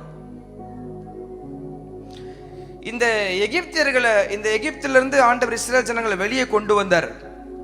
வெளியே கொண்டு வந்து ஆண்டவர் விடுதலையா, இவ்வளவு நாள் அடிமையில் இருந்தாங்க. ஆண்டவர் விடுதலையோடு வெளியே கொண்டு வந்து 40 வருஷம் வனாந்திரத்தில் ஆண்டவர் வழி நடத்துறாரு. ஆனா இந்த ஜனங்களுடைய இருதயம், எண்ணம், ஏக்கம் எல்லாம் எங்க இருந்துச்சு? திருப்பியும் எங்க இருந்துச்சு? எகிப்திலே தான் இருந்துச்சாம்.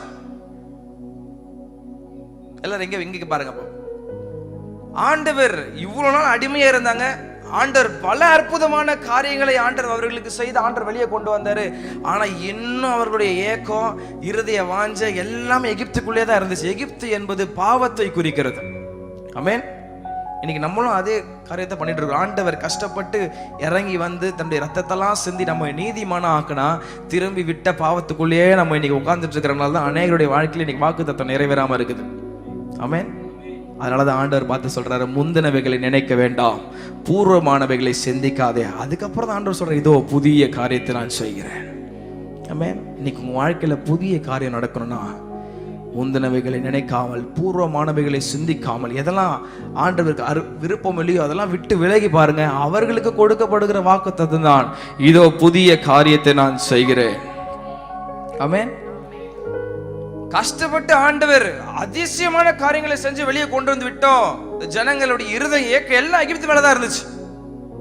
ஆண்டவர் மனசு உடைஞ்சு வெசனப்பட்டார். மோசே கிட்ட சொல்றாரு, என்னப்பா இந்த ஜனங்க இன்னும் என்ன அறியாம இருக்கிறாங்களே. ஆண்டவருடைய கோபம் ஒரு நிமிஷம் பயங்கர உச்சகட்டத்துக்கு போகுது. மோசே உடனே கீழே முட்டி போட்டு அழுகுற, ஆண்டவரே இந்த ஜனங்களை விட்டுருங்கப்பா, ஒன்னும் பண்ணாதீங்க ஆண்டவரே. ஆண்டவர் உடனே இறங்கிறார். இருதயம், ஏக்கம், எண்ணம் எல்லாமே எகிப்துல தான் இருந்துச்சாம். நீங்க அதை எடுத்து யாத்திராகம புஸ்தகத்தை நீங்க எல்லாம் வீட்டுல வாசிச்சு பாருங்க போயிட்டு முழுமையா. ஆண்டவர் வெளியே கொண்டு வந்து விடுறாரு. மோசே கிட்ட போய் எல்லா ஜனங்களும் சண்டை போடுறாங்க, நாங்க எகிப்துல நல்லா சாப்பிட்டோமே. ஆண்டவர் மன்னாவை கொடுத்தோம், காடையை கொடுத்தோம், திருப்தியா தண்ணீரை கொடுத்தோம். அவங்க எண்ணம், ஏக்கம் எல்லாம் எங்க இருந்துச்சு? எகிப்துல நாங்க இப்படி சாப்பிட்டோமே, இப்படி இருந்துமே, இப்படி சந்தோஷமா இருந்துமே. இங்க குழி இல்லைன்னு சொல்லிட்டா எங்களை எகிப்துல இருந்து இங்க கொண்டு வந்து எங்களை சாகடிக்க பாக்குற. அவங்க கேட்கிற கேள்வி எல்லாம் பாருங்களேன். கோவம் வராதுன்னு கூட கோவம் வரும், அந்த மாதிரி கேள்வி கேட்கிறாங்க. அவங்க எண்ணம், ஏக்கம் எல்லாம் எகிப்து மேலதான் இருந்துச்சாம். நான் முன்னாடியே சொன்ன, எகிப்து என்பது பாவத்தை குறிக்கிறது. ஆண்டவர் இன்னைக்கு கிருபையா உங்களை ரட்சித்து இன்னைக்கு சபைக்குள்ள உட்கார்ந்து வைத்திருக்கிறார். ஆமென். மீண்டுமாக விட்ட பாவத்தை தொடர்ந்து நீங்க ஓடுவீங்கன்னு சொன்னா நிச்சயமா அது உங்க வாழ்க்கையில் ஆஸ்வதமா இருக்கவே இருக்காது. ஆமென். அதை நீங்க எங்க வேணாலும் எழுதி வச்சுக்கலாம். பேசுற நானா இருந்தாலும் சரி, ஆண்டவர் கிருபையாய் கொடுத்த இந்த வாழ்க்கையை நாம் இருதயத்தை கடினப்படுத்திட்டு பாவத்து பின்னாடி ஓடுவோம் சொன்னா, முந்தினவைகளை நினைத்து விட்ட பாவத்தை தொடருவோம் சொன்னா நிச்சயமாக இந்த வாக்குத்தத்தம் வாழ்க்கையில் நிறைவேறாது. யாருக்கு புதிய காரியம் நடக்கும்னு சொன்னா, முந்தினவைகளை நினைக்காமல், பூர்வமானவைகளை சிந்திக்காமல் எல்லாவற்றையும் விட்டுட்டு ஆண்டவரை நோக்கி முன்னாடி ஓடி பாருங்க. அவர்களுக்கு கொடுக்கப்படுகிற வாக்குத்தத்தம் தான், இதோ புதிய காரியத்தை செய்கிறேன், அது இப்போதே தோன்றும். ஆமென். வேதத்துல ஒரு அழகான வசனம், நாய் தான் தன் கக்கினதை, சொல்லுங்க பாப்பா எல்லாரும் சேர்ந்து, நாய் தான் தன் கக்கினதை திரும்ப தின்னுமா. வேதத்துல ஒரு அழகான வசனம் இருக்கு, எழுதி இருக்குது. ஆண்டவர் கிருபையா நம்ம ரட்சித்திருக்கிறார், நம்ம நீதிமான் ஆக்கி இருக்கிறாரு. ஏன் அந்த விட்ட பாவத்தை நம்ம திரும்பி தொடர்றோம்? நம்மளே எல்லா தப்பா பண்ணிட்டு இன்னைக்கு ஆண்டவர் மேல பழிய போட்டுறது. ஆண்டவர் என்னை பார்க்கவே மாட்டாரு, ஆண்டவர் வாக்குத்தத்தை நிறைவேற்ற மாட்டாரு. எப்படி நிறைவேற்றுவாரு? குறைய நமக்குள்ளே வச்சுட்டு ஆண்டவர் மேல பழிய போடுறதுல என்ன பிரயோஜனம்? சிந்திச்சு பாருங்க, யோசிச்சு பாருங்க. குறை நம்ம கிட்ட தான் இருக்கும். நீங்க தனிமையில உட்கார்ந்து ஆண்டவர் சமூகத்தில் ஜெபம் பண்ணி பாருங்க. பரிசுத்த ஆவியானவர் எல்லாவற்றையும் நினைவுபடுத்துவார். இதை செஞ்சிருக்கிற இந்த காரியத்தை சரிப்படுத்த நான் இதை சரிப்படுத்துறேன். ஆமென். புதிய காரியம் இன்னைக்கு உங்க வாழ்க்கையில நடக்கணும்னா முந்தினவைகளை மறக்கணும், பூர்வமானவைகளை மறந்து ஆண்டவருக்கு உண்மையா ஓடி பாருங்க. அவர்களுக்கு ஆண்டவர் புதிய காரியத்தை தோன்ற பண்ணுவார். ஆமென். வேதத்துல அதை குறித்து ஆண்டவர் அழகான எக்ஸாம்பிள் சொல்லி இருக்கிறார். ஆதியாகமம் 19ஆம் அதிகாரத்தை நீங்க வீட்டுல போய் பொறுமையா வாசிச்சு பாருங்க. இப்ப இல்ல, வீட்டுல போயிட்டு பொறுமையா வாசிச்சு பாருங்க. அங்க லோத்துவை குறித்து ஆண்டவர் எழுதியிருக்கிறார்.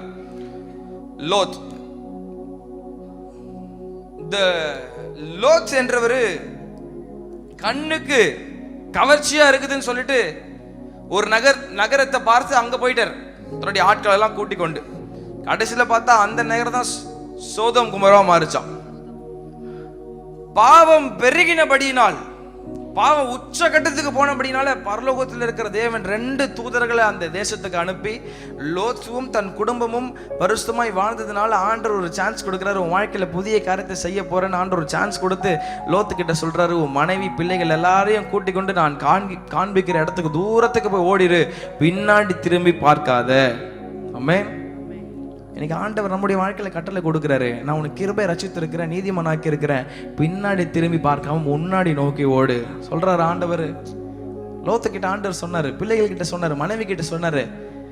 எல்லாரும் கையை பிடிச்சிட்டு லோத்து இப்போ தேசம் அழிய போது, அக்கினி நெருப்பு வந்து தேசத்தை அழிக்க போது, லோத்தெல்லாம் ரெடி ஆயிட்டாரு, பிள்ளைகள் எல்லாம் ரெடி ஆயிட்டாங்க.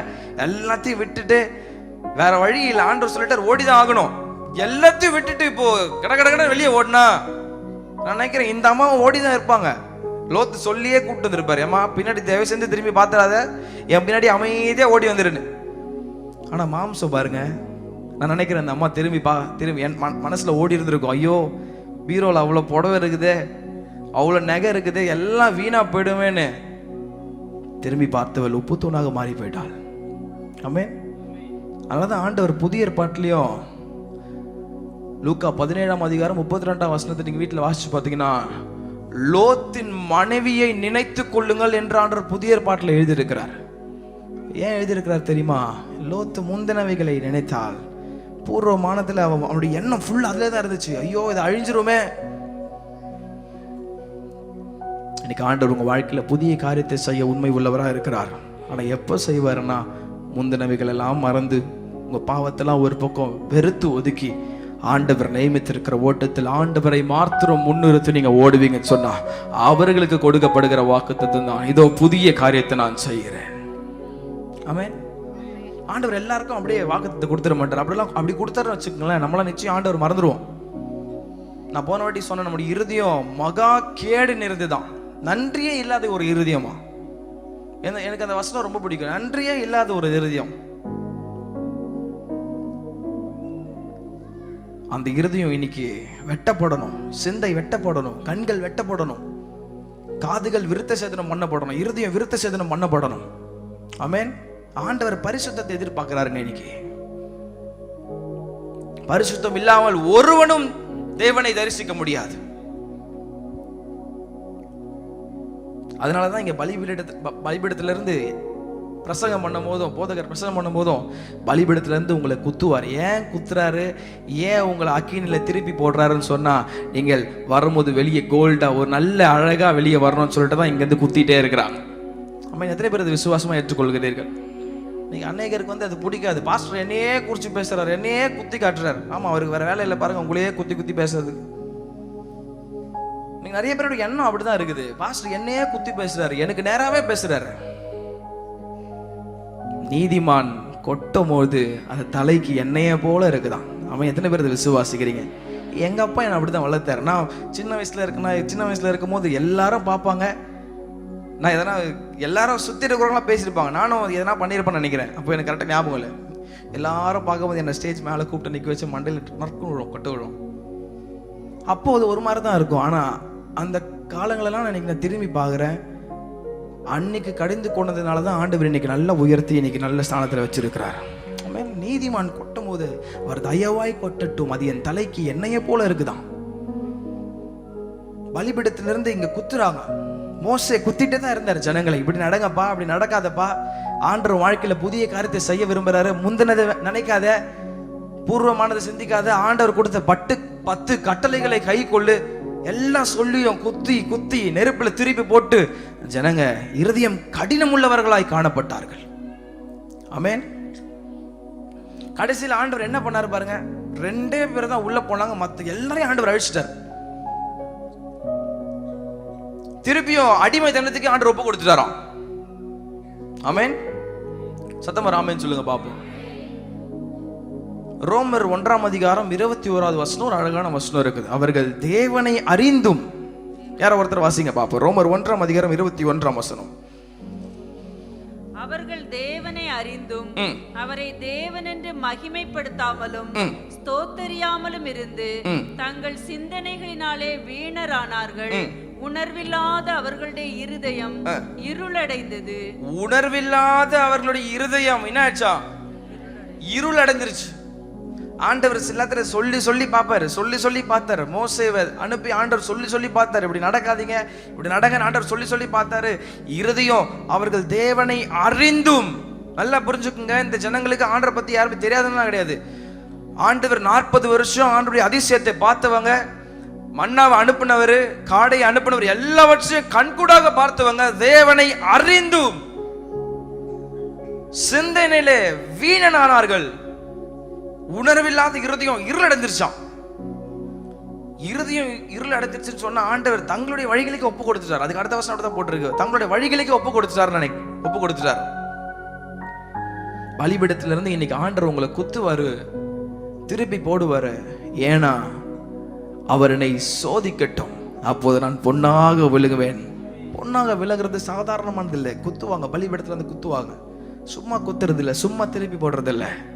நீங்க பொண்ணா வரணும்னு சொல்லிட்டு தான் இங்க இருந்து ஒவ்வொரு வசனமும் வந்துட்டு இருக்குது. ஆமென். எத்தனை பேர் விசுவாசிக்கிறீங்க? பேசுற நானா இருந்தாலும் சரி, ஆண்டவர் குத்துவார். குத்தும் போது வலிக்க தான் செய்யும். ஆனா ஒரு 5 வருஷம் இல்ல 10 வருஷம் இல்ல 2 வருஷம் கழிச்சு பார்க்கும்போது அது நிச்சயமாக ஆசீர்வாதமாக இருக்கும். ஆமென். மோசே குத்துறார். 40 வருஷம் ஆண்டவர் வழி நடத்துறாரு, குத்துறார். முந்தினவைகளை நினைக்காத, பூர்வமானதை சிந்திக்காத, ஆண்டவர் சொல்லியும் ஜனங்களுடைய இருதயம் எல்லாம் எகிப்து மேலதான் இருந்துச்சு. அதிசயமா வழிநடத்தி கொண்டு வந்த ஆண்டவர் வெளியே கொண்டு வந்தா, கொஞ்ச நேரத்துல என்ன பண்ணிட்டான், ஒரு இருக்கிற பொண்ணு எல்லாத்தையும் கொண்டு வாங்கன்னு சொல்லிட்டு ஒரு பொன் சிலையை செய்து, ஆண்டவர் இவர் தான் எங்களை வழிநடத்தி கொண்டு வந்தாருன்னு சொன்ன ஆண்டவருக்கு எவ்வளவு கோவம் வந்திருக்கும், எவ்வளவு மனசு உடைஞ்சு வலிச்சிருக்கும் ஆண்டவருக்கு. ஆனா ஆண்டவருடைய கோபம் ஒரு நிமிஷம் உச்சகட்டத்துக்கு போகுது. ஆனாலும் மோசே போய் ஆண்டவருடைய சமூகத்தில் திறப்புல நின்று அழுகுறாரு. ஆண்டவரே, இந்த ஜனங்களை நீங்க அழிச்சிட்டீங்கன்னா இவ்வளவு நாள் நீங்க செஞ்ச காரியத்துக்கு ஒன்றும் பிரயோஜனம் இல்லாம போயிடும். ஆண்டவரே, தயவாய் மன்னிங்க, வேணும்னா என் பேரை கூட ஜீவ புஸ்தகத்தை கிறுக்கி போடுங்க. எவ்வளவு ஒரு பெரிய ஜெபம் பாருங்க. ஜீவ புஸ்தகம் என் பேரை கிறுக்கி போட்டுருங்க ஆண்டவரே, இந்த ஜனங்களை அழிச்சிடாதீங்கப்பா. ஒவ்வொரு வாட்டியும் பயங்கர கோவம் ஆண்டவருக்கு வரும்போது மோசே போய் திறப்புல நின்று ஆண்டவர் ஜெபம் பண்றாரு. மோசே ஆண்டவர் இடத்துல சொல்றாரு, ஏன்பா நீ இந்த ஜனங்களுக்காக நீ ஏன் வந்து அழுகுற? நீ அமைதியா இருன்னா ஒரே ஒரு நிமிஷத்துல ஜனங்கள் எல்லாரையும் காலி பண்ணிடுறேன்னு சொல்லும் போது மோசே அப்பயும் அழுகுறாங்க. ஆண்டவரே செய்யாதீங்கப்பா. கோபம் ஒரு நிமிஷம் எழும்புது, டக்குன்னு கீழே இறங்குது. அதாங்க அவர் பெரிய கிருபை. ஆமென். நான் நினைக்கிறேன் இன்னைக்கு அப்போ வாழ்ந்த ஆண்டருடைய பழைய ஏற்பாட்டு காலங்களில் இருந்த ஆண்டவர் மாத்திரம் இப்ப இருந்தாருன்னு சொன்னா நிச்சயமாக நம்ம எல்லாரும் இன்னைக்கு உயிரோட இருந்திருக்க முடியாது. எத்தனை பேர் விசுவாசிக்கிறீங்க? நம்மலாம் பாக்கியம் பெற்றவர்கள், கிருபை பெற்றவர்கள். எவ்வளோ பெரிய வார்த்தையை சொல்லியிருக்கிறேன். அமைதியா உக்காந்துட்டு இருக்கீங்க, நல்ல கையை தட்டி ஆண்டவருக்கு மகிமையை சொல்லுங்க பாப்போம். அப்போ இருந்த ஆண்டவர் இப்போ இருந்தாருன்னு வச்சுங்களேன். நினைச்சு பாருங்க, நீங்க நம்ம செஞ்ச பாவத்திற்கு, சாரி நீங்க சொல்லிட்டு, நம்ம எல்லாரும் பாவிகள், நம்ம செஞ்ச பாவத்துக்கு நிச்சயமா நம்ம இருந்திருக்க முடியாது. ஆண்டவர் பார்த்தாரு, சட்டத்தை கொடுத்து ஜனங்களை அழிச்சுதான் போறாங்க. சட்டம் இனிமேல் வேணாம், நானே போறேன்னு சொல்லிட்டு தம்முடைய ஒரே பேரான குமாரனை அன்பு என்ற வடிவில் இந்த உலகத்திற்கு தேவன் தந்தருளினார். நல்ல கையை தட்டி அந்த தேவனுக்கு மகிமை செலுத்துங்க பாப்போம்.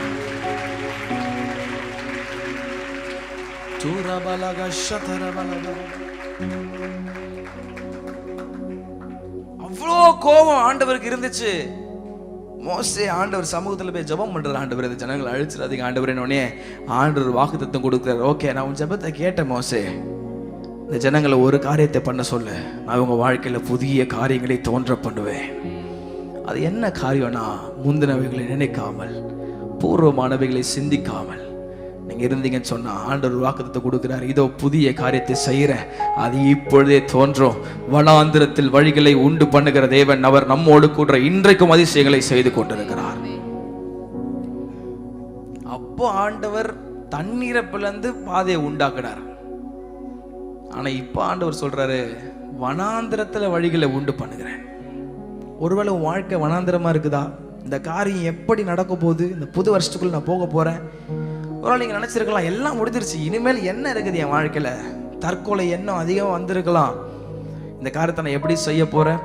புதிய வருடத்துக்குள்ள போக போறேன். பசங்களுக்கு நிறைய ஃபீஸ் கட்டணும், இது தேவை அதிகமா இருக்குது, கடன் பிரச்சனை நிறைய இருக்குது, டாக்டர்ஸ் என்ன பார்த்து கை விட்டாங்க, குழந்தை பாக்கி இல்லைன்னு சொல்லிட்டாங்க, என்ன பண்ண போறேன்? ஆண்டவர் உங்களை பார்த்து சொல்றாரு, இதோ புதிய காரியத்தை நான் செய்கிறேன், அது இப்போதே தோன்றும். மனிதர்கள் உங்களை பார்த்து வழி இல்லைன்னு சொல்லலாம், ஆனா என்னுடைய தேவனுடைய வசனம் சொல்லுது, வனாந்திரத்தில் வழிகளை உண்டு பண்ணுகிறவர். நல்ல கரங்களை தட்டிங்க பார்ப்போம். வனாந்திரத்தில் வழிகளை உண்டு பண்ணுகிறவர். ஆனா எப்போ புதிய காரியம் நடக்கும்? எப்போ வனாந்திரத்துல வழி உண்டு பண்ணுவாரு? முந்தினவைகள் எல்லாம் நினைச்சு பார்க்காம அந்த பாவத்தெல்லாம் விட்டு திரும்பி வந்து ஆண்டவர் நியமித்திருக்கிற ஓட்டத்தில் நீங்க பொறுமையா ஆண்டவரை நோக்கி ஓடுவீங்க சொன்னா, அவர்களுக்கு தான் ஆண்டவர் சொல்றாரு, புதிய காரியத்தை நான் செய்யறேன். ஆமென். ஒரு 3 நபர்களை உங்கள் முன்னாடி நான் நிறுத்த விரும்புகிறேன். ஆண்டவர் ஏன் இவர்களுடைய வாழ்க்கையில் புதிய காரியத்தை செய்தார்? இவங்க வாழ்க்கையில் புதிய காரியம் செய்ய என்ன குவாலிட்டிஸ் இவங்களுக்குள்ள இருந்துச்சு? ஏன் ஆண்டவர் உங்கள் வாழ்க்கையில் புதிய காரியத்தை செய்தார்? ஒரு 3 நபர்களை உங்கள் முன்னாடி நிறுத்த விரும்புகிறேன். எப்படிப்பட்டவர்களுக்கு ஆண்டவர் புதிய காரியத்தை செய்வார்? நேரம் இருக்கிறதை பார்த்து 3 அல்லது 2 காரியங்களை உங்களுக்கு முன்னாடி நிறுத்த விரும்புகிறேன். முதலாவது, கர்த்தருக்கு காத்திருப்பவர்களுடைய வாழ்க்கையில் புதிய காரியங்கள் தோன்றும். ஆமென். சத்தமா சொல்லுங்க பாப்பா. முதலாவது, இரண்டாவது, பரிசுத்தத்தை காத்து கொள்பவர்களுடைய வாழ்க்கையில புதிய காரியம் தோன்றுமா? பரிசுத்தமாய் வாழ்கிறவர்களுக்கு இல்ல, பரிசுத்தத்தை காத்து கொள்கிறவர்களுக்கு. மூன்றாவது, முதற் பலனை நாம் கொடுக்கும் போது அவங்களுடைய வாழ்க்கையில் ஆண்டவர் புதிய காரியத்தை செய்வார். 3 காரியத்தை நான் சொன்னேன். ஃபர்ஸ்ட் சொல்லுங்க பாப்பா, எல்லாரும் சேர்ந்து நல்ல கிளியரா எல்லாரும் சேர்ந்து ஒரு மனதோடு ஏகமா சொல்லுங்கப்பா. ஃபர்ஸ்ட், இரண்டாவது,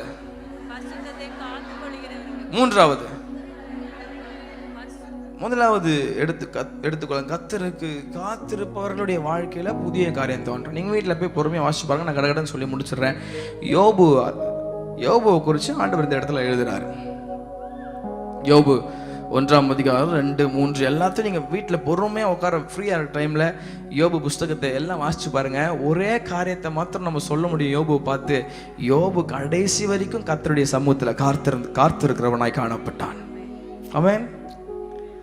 நீங்கள் 1ஆம் அதிகாரத்தை வீட்டில் வாசிச்சு பார்த்தீங்கன்னா அந்த இடத்துல ஒரு அழகான வசனம் இருக்கு. தேவ தூதர்கள் எல்லாரும் ஆண்டவர் சமூகத்தில் வந்து தங்களை பிரசன்ட் பண்ணாங்கன்னு இருக்குது.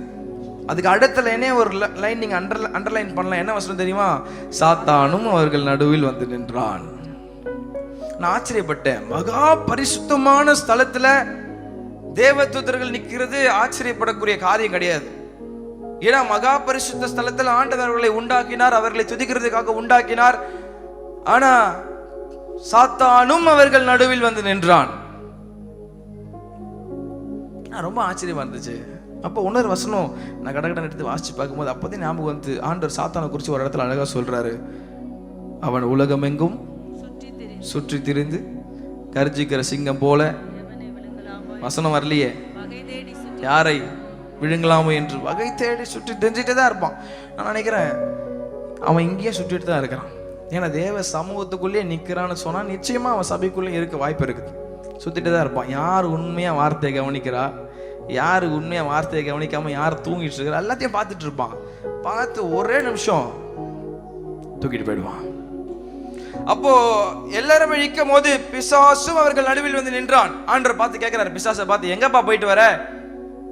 பிசாசு சொல்றான், உலகம் எங்கும் சுற்றி திரிகிறவனாய் வந்திருக்கிறேன் அப்படின்னு. ஆண்டவர் பார்த்து கேட்டது ஒரு வார்த்தை, என் தாசனாகிய யோபின் மேல் நீ கண் வைத்தாயோ அப்படின்னு கேட்கிறாரு. பிசாசு சொல்றான், பார்த்தனே அவனை சுற்றி எப்படி வேலி போட்டு வச்சிருக்கிறீங்க, அவன் குடும்பத்தை சுற்றி எப்படி பாதுகாப்பு நீங்க போட்டு வச்சிருக்கிறீங்க, அவன் பிள்ளைகளை சுற்றி எப்படி நல்ல பாதுகாப்பு இருக்கு, அவன் உடைமைகள், ஆடு மாடு வேலைக்காரர்கள் எல்லாம் சுற்றி எப்படி நல்ல பாதுகாப்பு இருக்கு. இந்த பாதுகாப்பெல்லாம் நீங்க எடுத்து பாருங்க, நிச்சயம் யோபு வாயை திறந்து உங்களை தூஷிச்சிருவான் அப்படின்னு பிசாசு ஐடியா கொடுக்குறான். ஆண்டவர் பாருங்க, இப்படிலாம் செய்யாதப்பா, இப்படிலாம் செய்யாத யோபுனுடைய மகன் அப்படின்னு ஆண்டவர் சொல்ல, ஆண்டவர் அனுமதி கொடுக்குறாரு. செய்ய சொல்லிட்டு ஒரு காரியம் சொல்றாரு, அவன் உயிர் மேல மட்டும் கைய வைக்காத. சில நேரத்தில் ஆண்டவர் சிச்சைகளை ஆண்டவரே அனுமதிப்பார். எத்தனை பேர் விசுவாசிக்கிறீங்க? ஏன் சிச்சைகளை அனுமதிக்கிறார் தெரியுமா? ஆண்டவர் உங்க வாழ்க்கையில புதிய காரியத்தை செய்ய விரும்புறார். யோபுவோட வாழ்க்கையில ஆண்டவரே அனுமதிச்சார். நான் அது படிக்கும் போது ரொம்ப ஆச்சரியமா இருந்துச்சு. நான் ஆண்டவர் ஸ்டாப் பண்ணியிருப்பாருன்னு நினைச்சேன். ஆனா ஆண்டவர் அனுமதி கொடுக்கிறார், செய்யட்டும் செய். பிசாசு போறான். பிசாசு நினைச்சிருப்பான் எல்லாத்தையும் எடுத்தவனே யோபு நம்மளை போல வாயை திறந்து என்ன ஆண்டவரே நீங்க இப்படி பண்ணிட்டீங்கன்னு கேட்டிருப்பான். அப்படி பிசாசு நினைச்சிருப்பான்.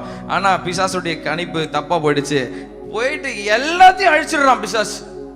முக்கியம் கொடுமை, கஷ்டப்பட்டு தவமா இருந்து ஜபித்து பெற்ற 10 பிள்ளைகளை ஒரே நேரத்தில் இழக்கும் போது யோபுக்குள்ள எவ்வளோ மனசு உடைஞ்சிருக்கும். இன்னைக்கு நம்ம வீட்டில் இருக்கிற ஒரு பசங்க 2 பசங்க டக்குன்னு சப்போஸ் மறிச்சிட்டாங்க, நம்ம கூட இருக்கிறவங்க அதிகமா நேசிக்கிறவர்கள் மறிச்சிட்டாங்கன்னு சொன்னா நமக்குள்ள எவ்வளவு வேதனை இருக்கும். ஒரே நிமிஷங்க, ஒரு பிள்ளையா கூட போல ஒரு துக்க செய்தி வருது, வேலைக்காரங்க செத்துட்டாங்கன்னு ஒன்னொருத்த ஒடையாந்து சொல்றான், ஆடு மாடு எல்லாம் செத்துருச்சுன்னு ஒன்னொருத்த ஒடையாந்து சொல்றான், 10 பசங்க எல்லாம் செத்து போயிட்டாங்கன்னு ஒன்னொருத்த ஒடையாந்து சொல்றான், வேலைக்காரங்க எல்லாம் செத்துட்டாங்க, நான் மட்டும் தான் உயிரோட இருக்கிறேன். சாவுக்கு மேல செய்தி வந்துட்டே தான் இருக்குது. யோபுனுடைய மனநிலைமை எப்படி இருந்திருக்கும் அந்த நேரத்துல. நம்ம ஈஸியா யோபை பத்தி பேசுறோம். யோபு உடைக்கப்பட்டு இருந்திருப்பான். கண்ணீரோட ஆண்டவர் சமூகத்தை நோக்கி அழுதிருப்பான். ஏன் ஆண்டவரே மனசுல இருந்திருக்கும், வாரம் இருந்திருக்கும், வலி இருந்திருக்கும். 10 பசங்கள்லாம் இறக்கும் போது யாராலும் சும்மா இருந்திருக்க முடியாதுங்க. ஆனா யோபு சொன்ன வார்த்தை எனக்கு ரொம்ப மிகவும் என் இருதயத்தை கவர்ந்தது. என்ன தெரியுமா சொன்னாரு?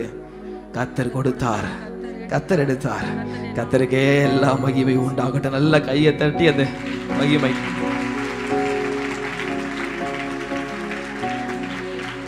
பிசாசு நினைச்சா யோபு வாயை திறந்து கண்டிப்பா ஆண்டவர் தூஷிச்சிருவான், இவ்வளவு பாரத்தை நம்ம கொடுத்துட்டோம். ஆனா யோபு தன் உதட்டால் கூட ஆண்டவர் பாவம் செய்யவே இல்லையா. பிசாசு அப்பயும் வீட்டுல திரும்பி வரான். 2வது வாட்டி 2வது அதிகாரத்தை வாசிச்சு பார்த்தீங்கன்னா திரும்பி வரான். பிசாசும் தோன்றி ஆண்டவர் சொல்றாரு,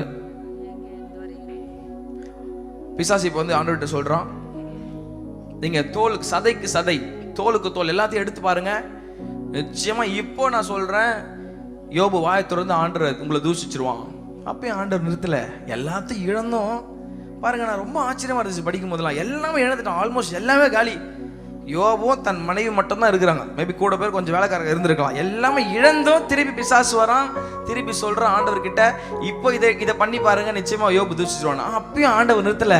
அப்பயும் ஆண்டவர் கொடுக்குறார், நீ செய்ப்பா. திருப்பியும் சொல்ற, உயிர் மேல மட்டும் கைய வைக்காத. பிசாசு போறான். தோலுக்கு தோல் வியாதி, சரீரம் ஃபுல்லா வியாதி. ஒரு பானையை உடைச்சு அந்த பானையில இருக்கிற ஒரு பகுதி எடுத்து சொரிஞ்சிட்டு இருக்கிறார். ஃபுல்லா சரீரம் முழுவதும் கொப்பளம் வந்துருச்சான். விதத்துல ஒரு அழகான வசனம் யோபு எழுதுறாரு, பல்ல மறைக்கிறதுக்கு மட்டும் கொஞ்சோண்டு சதை சரீரத்தில் இருந்துச்சான். பாருங்க, அப்ப யோபனுடைய சரீரம் எந்த அளவுக்கு பிக்கப்பட்டு இருந்திருக்கும். இன்ஃபேக்ட் அவங்க மனைவி கூட ஒரு இடத்துல சொல்றாங்க, யோ நீ இன்னும் ஆண்டவர் நம்பிட்டு இருக்கிற, இன்னுமா நம்பிட்டு இருக்கிற, எல்லாமே போயிடுச்சு, 10 பசங்க போயிட்டாங்க, ஆடு மாடு போயிடுச்சு, காசு போயிடுச்சு, இன்னுமா ஆண்டவர் நம்பிட்டு இருக்கிற, ஆண்டவரை மறுதலிச்சுட்டு உயிரை விட்டுறியான்னு சொல்லும் போது யோபு சொன்ன வார்த்தை என்னுடைய இருதயத்தை மிகவும் கவர்ந்தது. என்ன வார்த்தை தெரியுமா? தேவனிடத்துல இருந்து நன்மையை பெற்ற நான் ஒரு நாளும் தீமையை பெற வேண்டாமோ. நல்ல கையை தட்டுங்க பாப்போம். யோபு ஒரு வாட்டி கூட ஆண்டவர் மேல சின்ன கோபம் கூட வரல. அது எதை குறிக்கிறது? கர்த்தர் மேல் தன் நம்பிக்கையை வைத்து கர்த்தருக்காய் பொறுமையாய் காத்திருப்பதை அது குறிக்கிறது. இன்னைக்கு நமக்கு சின்ன பிரச்சனை வந்த உடனே ஆண்டவர் போதும், சின்ன மூட்டு வலி வந்தா போதும், தலைவலி வந்தா போதும், ஆண்டவரே எனக்கு இதெல்லாம் உங்களுக்கு கண்டுக்கே தெரியாதான் ஆண்டவர் ஈஸியா கேள்வி கேட்கிறோம். யோபு வாழ்ந்த காலம் நியாயப்பிரமாண காலம். பாவ மன்னிப்பு ரொம்ப கடினமானது. ஒரு பாவம் செஞ்சா உடனே அடிச்சு ஆண்டவர் சாவடிச்சிருவாரு. ஆனா இப்ப பாருங்க, ஆண்டவர் கிருபையா நம்மள சபைக்குள்ள நீதிமான்களாக்கி வச்சிருக்கிறாரு. நம்ம இன்னைக்கு ஈஸியா ஆண்டவரை பார்த்து கேள்வி கேட்கிறோம், ஏன் ஆண்டவர் இதை செஞ்சீங்க, இவ்வளவு வேதனை எனக்கு கொடுக்குறீங்களே, இதெல்லாம் நீங்க பார்த்துட்டு தானே இருக்கிறீங்க. ஒவ்வொரு நாளும் நம்ம கேட்கிறோம். யோபு தன் உதட்டால் கூட ஆண்டவரை துக்கப்படுத்தவில்லை. பொறுமையா ஆண்டவர் சமூகத்துல காத்திருக்கிறார், பொறுமையா காத்திருக்கிறார். ஏன்னா யோபுக்கு தெரியும் ஆண்டவர் என்னை எங்கேயோ கொண்டு போயிட்டு இருக்கிறாரு. ஆண்டவர் எல்லா ஆசீர்வாத கதவுகள் அடைச்சிருக்கிறாரு. ஏன் தெரியுமா? ஒரு பெரிதான காரியத்துக்குள்ள ஆண்டவர் என்னை கொண்டு போக போறாரு.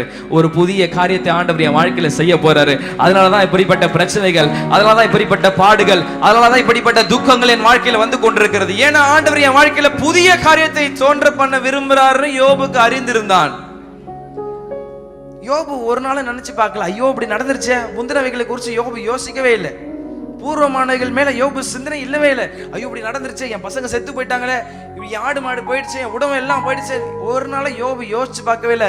மாறாக அவன் செய்த காரியம், 2 கையை உயர்த்தி நான் நினைக்கிறேன் முட்டி போட்டு அழுதுருப்பான். நீங்க கொடுத்தீங்கப்பா, நீங்க எடுத்துக்கிட்டீங்கப்பா, உமக்கே எல்லா மகிமையும் உண்டாவதாக. இன்னைக்கு யாரும் அப்படி சொல்ல முடியுமா? இது எதை குறிக்கிறது? யோபு கர்த்தர் மேல் காத்திருந்தவனாய் காணப்பட்டான். சங்கீதக்காரனாகிய தாவீது எழுதுற, என் ஆத்துமா உம்மை நோக்கி அமர்ந்திருக்கும், நான் நம்புகிறது அவராலே வரும். ஆமென். ஆபிரகாமும் சாராலும் கர்ப்பம் செத்து போச்சு. சாராளுக்கு அந்த வயசெல்லாம் தாண்டி போயிடுச்சான். பிள்ளைக்காக 2 பேரும் காத்துட்டு இருக்கிறாங்க. ஆபிரகாம் முந்தினவைகளை நினைக்கல. ஆண்டவர் ஏன் என்னை இவ்வளவு தூரம் காக்க விட்டாரு, ஆண்டவர் ஏன் என்னை இவ்வளவு தூரம் காக்க வச்சாரு, இந்த காரியம் நடக்கும், இந்த காரியம் நடக்காது, எந்த சிந்தனையும் அவனுக்குள்ள இல்ல. அவனுக்குள்ள இருந்ததெல்லாம் ஒரே ஒரு காரியம், விசுவாசம். கர்த்தர் செய்வார், அவர் செய்யும் போது செய்வார். அந்த விசுவாசம் நமக்குள்ள இருக்குதா? இன்ஃபேக்ட் சாராள், ஆண்டவர் 3 பேர் வர்றாங்க, சாராள் கிட்ட சொல்றாங்க, நான் அடுத்த முறை வரும்போது சாராள் குழந்தையோடு இருப்பான்னு சொல்லும் போது சாராள் அவன் உள்ளதை சிரிக்கிறாங்க. இந்த காரியம் எப்படி நடக்க போகுது, 100 வயசு ஆயிடுச்சு, 99 கிழவி ஆயிட்டா, அவர் தாத்தாவாயிட்டாரு, இந்த காரியம் எப்படி நடக்க போகுது? சாராளுக்குள்ள அப்படிப்பட்ட சந்தேகம் இருந்துச்சு. ஆனா ஆபிரகாம் விசுவாசத்துல உறுதியாய் காணப்பட்டான். கர்த்தர் வாழ்க்கையில புதிய காரியத்தை தோன்ற பண்ணி வாக்குத்தத்தத்தின் பிள்ளையான ஈசாக்கை அவர்கள் வாழ்க்கையில ஏற்ற காலத்துல கொடுத்தார். ஒருவேளை டாக்டர்ஸ் உங்களை பார்த்து கைவிட்டுருக்கலாம். நான் மீண்டும் மீண்டும் இதை ஏன் சொல்றேன்னு தெரியல. உன்னுடைய காரியங்கள் எல்லாம் முடிஞ்சிருச்சு, இனியும் வாழ்க்கையில குழந்தை பிறக்கிறதுக்கான வாய்ப்பே கிடையாதுன்னு டாக்டர்களை பார்த்து சொல்லியிருக்கலாம். But God is telling you today that I am doing a new thing. கர்த்தர் புதிய காரியத்தை செய்கிறார். எப்ப செய்வார்னா, யோபுவை போல பொறுமையா சமூகத்துல காத்திருக்கும் போது. பிரச்சனைகள் வருங்க, பிரச்சனை இல்லாம யாருமே கிடையாது. பாடுகள் இருக்கும், அவமானம் இருக்கும். யோபு ஓடிட்டே இருக்கிறாரு. யோபு பொறுமையா ஓடினாரு. அந்த பெற்றுக்கொள்ளத்தக்கதாக ஓடுங்கள்னு பவுல் சொன்னது போல பெற்றுக்கொள்ளத்தக்கதாக யோபு ஓடினார். நான் ஓடுவேன், இந்த ஓட்டத்துல ஓடுவேன். ஓடுறாரு. எவ்வளவு வருஷம் தெரியல. காத்திருக்கிறதுக்கு பரிசு என்ன தெரியுமா? யோபுக்கு பொறுமையா காத்திருந்தான். ஏற்ற காலம் வந்துச்சு, இழந்ததெல்லாம் ரெட்டத்தனையா ஆண்டவர் திரும்பி தந்துட்டாரு. நல்ல கையை தட்டி அப்பாவுக்கு ஒரு மகிமையை சொல்லுங்க பாப்போம். சூரா பௌரக்கா ஷத்ரு நாரபா. இழந்ததெல்லாம் ஆண்டவர் தந்துட்டாரு. அது வாங்குற இழந்ததெல்லாம் ஆண்டவர் தந்துட்டாரு. எப்போ தந்தார் தெரியுமா?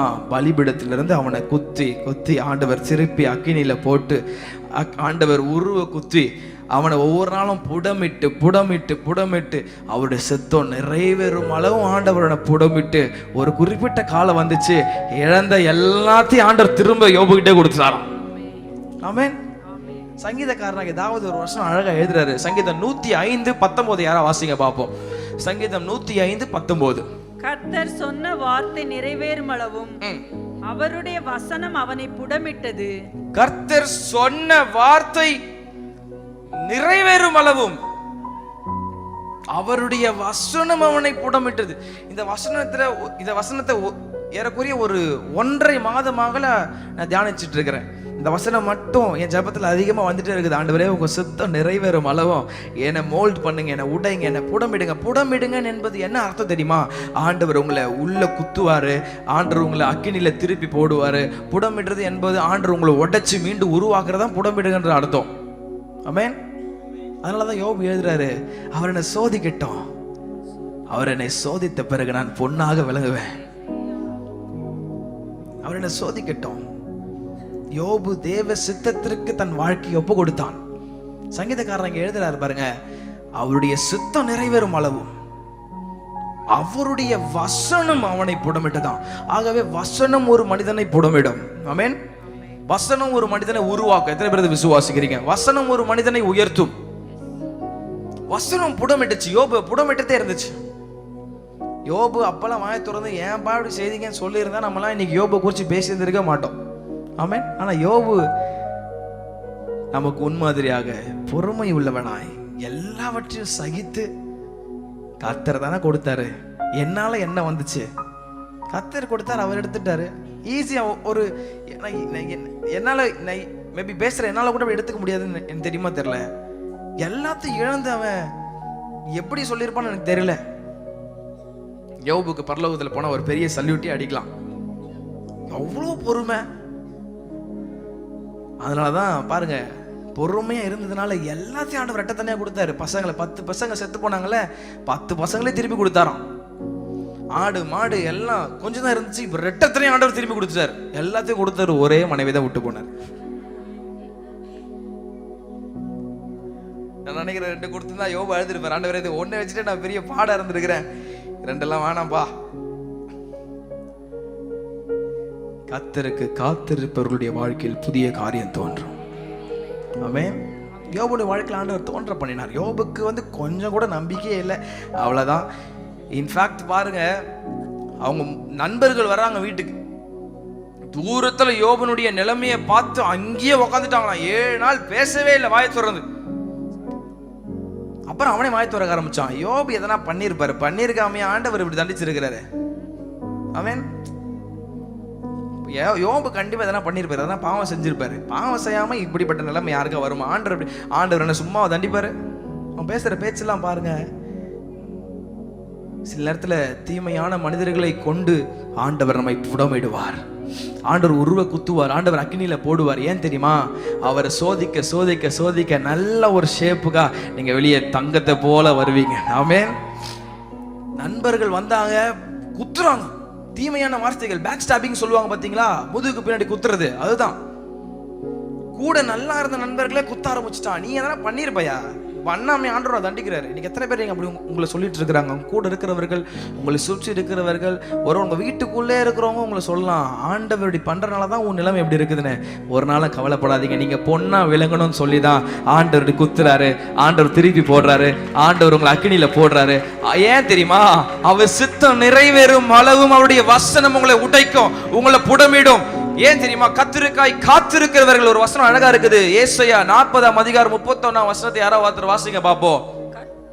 கர்த்தருக்கு காத்திருக்கிறவர்களோ புது பலன் அடைந்து கழுகுகளைப் போல செட்டைகளை அடித்து எழும்புவார்கள். கர்த்தருக்காய் காத்திருக்கிறவர்கள் புது பலன் அடைந்து கழுகுகளைப் போல செட்டைகளை அடித்து உயர எழும்புவார்கள்.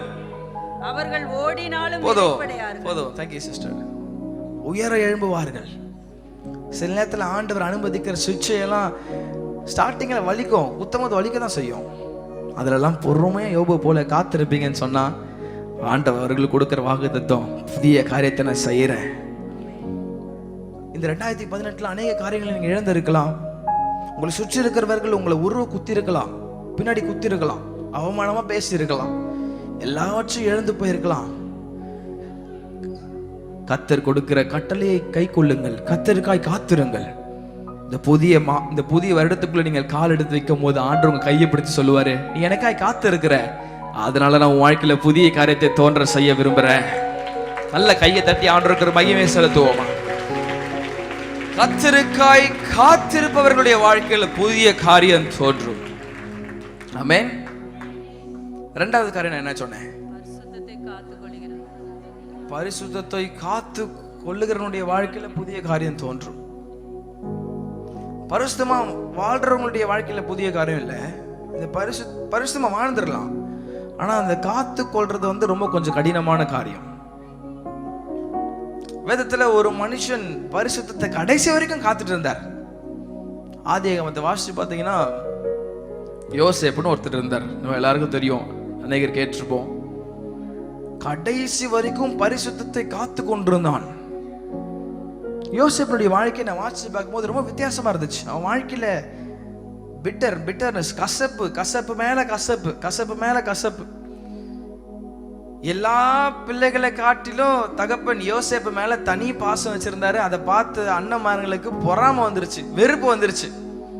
யோசேப்புக்கு மட்டும் பல வர்ண ஆடைகள், அவனுக்கு ஒரு தனி மதிப்பு மரியாதை, யோசேப்பு மேல தனி பாசம் அன்பு, இதெல்லாம் பார்த்த அண்ணன்மார்களுக்குள்ள வெறுப்பு வந்துருச்சான். ஒரு நாள் அப்பா கூப்பிட்டு யோசேப்ப, தம்பி அண்ணன்மார்கள்லாம் ஆடு மேய்க்க போயிருக்கிறாங்க, நீ என்ன பண்ணணும், சாப்பாடு எடுத்துட்டு அண்ணன்மார்களுக்கு போகணும்னு சொல்லும் போது யோசேப்பு கடகடன்னு அந்த பலவர்ண அங்கியெல்லாம் போட்டுட்டு, நான் நினைக்கிறேன் சந்தோஷமா அண்ணனை பார்க்க கிளம்பி ஓடி போயிருப்பான். தூரத்துல பார்த்த அண்ணன்மார்கள் என்ன பிளான் போடுறாங்க, சொப்பனக்காரன் வந்துட்டான், இவனை எப்படியாச்சும் இன்னைக்கு காலி பண்ணிடணும் அப்படின்னு சொல்லிட்டு கிட்ட வரும்போதே அவனை பிடிச்சி இழுத்து, மூணாவது மனுஷால் இதை பண்ணல. ஒருவேளை மூணாவது மனுஷால் பண்ணிருந்தா கூட அந்த பாரம் அவ்வளோ இருந்திருக்காது. கூட பிறந்த சகோதரர்கள் பண்றாங்க, ரத்த சகோதரர்கள், கூட பிறந்த சகோதரர்கள் அவனை பிடிச்சி இழுத்து அவன் ட்ரெஸ்ஸை கிழிச்சு அவனை அடி அடிச்சு ஒரு குழியில தூக்கி போடும்போது யோசேப்பனுடைய மனநிலைமை எப்படி உடைஞ்சிருக்கும். கூட பிறந்த தம்பி இல்லை அப்பா அம்மா அடிக்கும் போதே சில நேரத்தில் ஒரு வயசுக்கு வந்து மேலே பண்ணும் போதே ஒரு மாதிரி கஷ்டமா இருக்கும் அடிக்கும் போது. கூட பிறந்த சகோதரர்கள், சின்ன வயசுல விளையாடின சகோதரர்கள் யோசேப் மேல வெறுப்பு கொண்டு அவனை அடி அடிச்சு உள்ள தூக்கி போடுறாங்க. யோசேப் அழுகுறான், என்னை விட்டுருங்கண்ணா. அதிலும் கொடூரமான காரியம், 20 வெள்ளிக்காசு, 20 வெள்ளிக்காசு தான் யோசேப்பு தூக்கி எகிப்துக்கு விட்டு போடுறாங்க. மூணாவது மனுஷன் கிடையாது, சொந்த சகோதரன். யோசேப்பு போல எவ்வளவு அவமானம் இருந்திருக்கும், இருதையெல்லாம் துக்குண்டுற உடைஞ்சு போயிட்டு இருக்கோம். வாயை திறக்க முடியாம என்ன பண்றது தெரியாம கதறி இருப்பான், அழுது இருப்பான், என்னை விட்டுருங்கன்னு கேட்டிருப்பான். எகிப்துல இருந்து வந்தவங்க கிட்ட ஒப்பு கொடுக்கும் போது அவனோட மனநிலைமை துக்குண்டுற உடைஞ்சிருக்கும். ஆனா யோசேப்பு வாயை திறந்து ஆண்டவர் கேள்வி கேட்கவே இல்லை. ஏன்னா யோசேப்புக்கு தெரியும், ஆண்டவர் என்னை எங்கேயோ கொண்டு போறாரு. ஒரு ஆசீர்வாதம் எங்க வீடு தடையாகுதுன்னா ஆண்டவர் என்ன புதிய காரியத்துக்குள்ள ஆண்டவர் என்னை கொண்டு போறாருன்னு யோசேப்பு அறிந்திருந்தான். எகிப்துக்குள்ள போய் அங்கேயாச்சும் நல்லா வாழலான்னு பார்த்தா அங்கேயும் சும்மா விடல. செய்யாத தப்புக்கு ஒரு தண்டனை அவனுக்கு கொடுத்து சிறைச்சாலையில தூக்கி போட்டுடுறாங்க.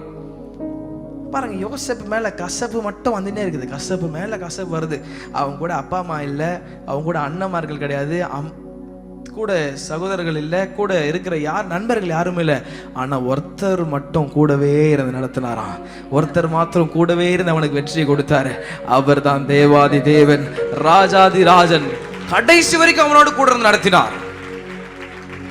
இத போத்திபார் பார்த்துட்டான். யோசேப்பு கூட யாரோ ஒருத்தர் இருக்கிறாங்க, அவன் செய்யற எல்லா காரியத்திலையும் ஆண்டவர் வெற்றி கொடுத்துட்டே இருக்கிறாருன்னு போத்திபார் பார்த்துட்டு போத்திபார் சொல்றாரு, உங்க கூட கர்த்தர் இருக்கிறாருப்பா.